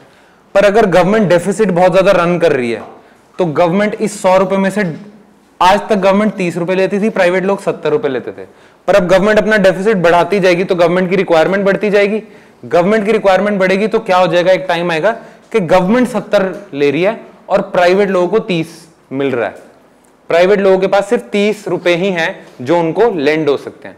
तो इन अ सेंस प्राइवेट लोगों को क्राउड आउट कर दिया, क्योंकि देने के लिए, लेंड करने के लिए जो पैसा है वो तो फाइनाइट ही है। उसमें से या तो प्राइवेट लोग ज्यादा ले लें या पब्लिक इन्वेस्टमेंट ज्यादा हो जाए, पब्लिक लोग ज्यादा ले लें। पब्लिक लोग मतलब गवर्नमेंट। अगर गवर्नमेंट बहुत ज्यादा ले लेगी डेट तो प्राइवेट लोगों के पास तो कम पैसा रह गया ना उनको लेंड करने के लिए, बैंकों के पास कम पैसा रह जाएगा उनको लेंड करने के लिए।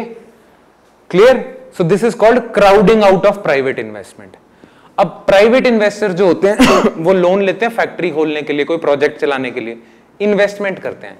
गवर्नमेंट का मैक्सिमम बोरोइंग तो कहां जा रही है? रेवेन्यू अकाउंट में, अनप्रोडक्टिव एसेट्स में। तो प्राइवेट इन्वेस्टमेंट बेटर थी पब्लिक इन्वेस्टमेंट से, अनलेस पब्लिक इन्वेस्टमेंट सारी की सारी कैपिटल एक्सपेंडिचर में ना जा रही हो। ठीक है, तो private investment would have been better than public investment. तो crowding out of private investment is bad for the economy. कोई डाउट इसमें? क्राउडिंग आउट इफेक्ट कहते हैं कि अगर गवर्नमेंट ज्यादा बोरो करने लग जाए तो प्राइवेट बोरोवर्स को साइड पे कर देती है। इतना सन्नाटा क्यों है भाई? क्या हो गया?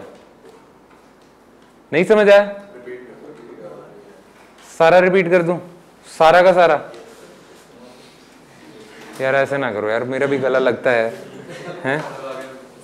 अच्छा आ गया। अब मैंने, मेरे गले के लिए इतनी बड़ी कुर्बानी है, रिपीट कर देता हूं।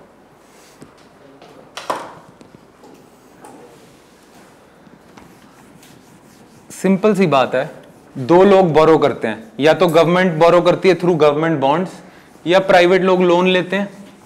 ठीक है, अगर गवर्नमेंट बोरोइंग बहुत ज्यादा बढ़ जाएगी तो प्राइवेट बोरोइंग कम होएगी कम। क्यों? बैंकों के पास तो लिमिटेड पैसा है, या तो वो गवर्नमेंट को देगी या प्राइवेट लोगों को देगा। ठीक है, अब गवर्नमेंट बोरोइंग बढ़ जाती है बहुत ज्यादा। अगर गवर्नमेंट बोरोइंग बढ़ेगी तो प्राइवेट लोगों के लिए बोरो करने के लिए पैसा हो जाएगा कम। तो एक तरह से गवर्नमेंट ने अपनी बोरोइंग बढ़ा के, डेट बढ़ा के क्या करा? प्राइवेट लोगों को क्राउड आउट कर दिया, क्राउड आउट, साइड पे कर दिया, उनके लिए कम पैसा रह गया बोरो करने के लिए। This is called crowding out effect. दूसरी बात मैंने ये जो बोली थी कि प्राइवेट लोग जो पैसा लोन लेंगे वो तो फैक्ट्री वगैरह खोलने के लिए लेंगे, इन्वेस्टमेंट करेंगे।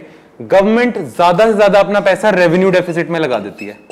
रेवेन्यू डेफिसिट इन्वेस्टमेंट थोड़ी है, तो सैलरी वगैरह सब्सिडी पे करने के लिए, अनप्रोडक्टिव एसेट्स में, है ना। तो बहुत ज्यादा पब्लिक बोरोइंग भी अच्छी नहीं होती, अनप्रोडक्टिव होती है। ठीक है, इसीलिए प्राइवेट को क्राउड आउट नहीं करना चाहिए। पर जब आप बहुत ज्यादा डेट खींचोगे, जब बहुत ज्यादा डेट रखेगी गवर्नमेंट, तो प्राइवेट सेक्टर तो क्राउड आउट हो जाएगा।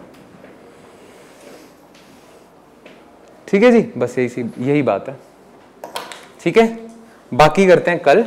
That's it, thank you.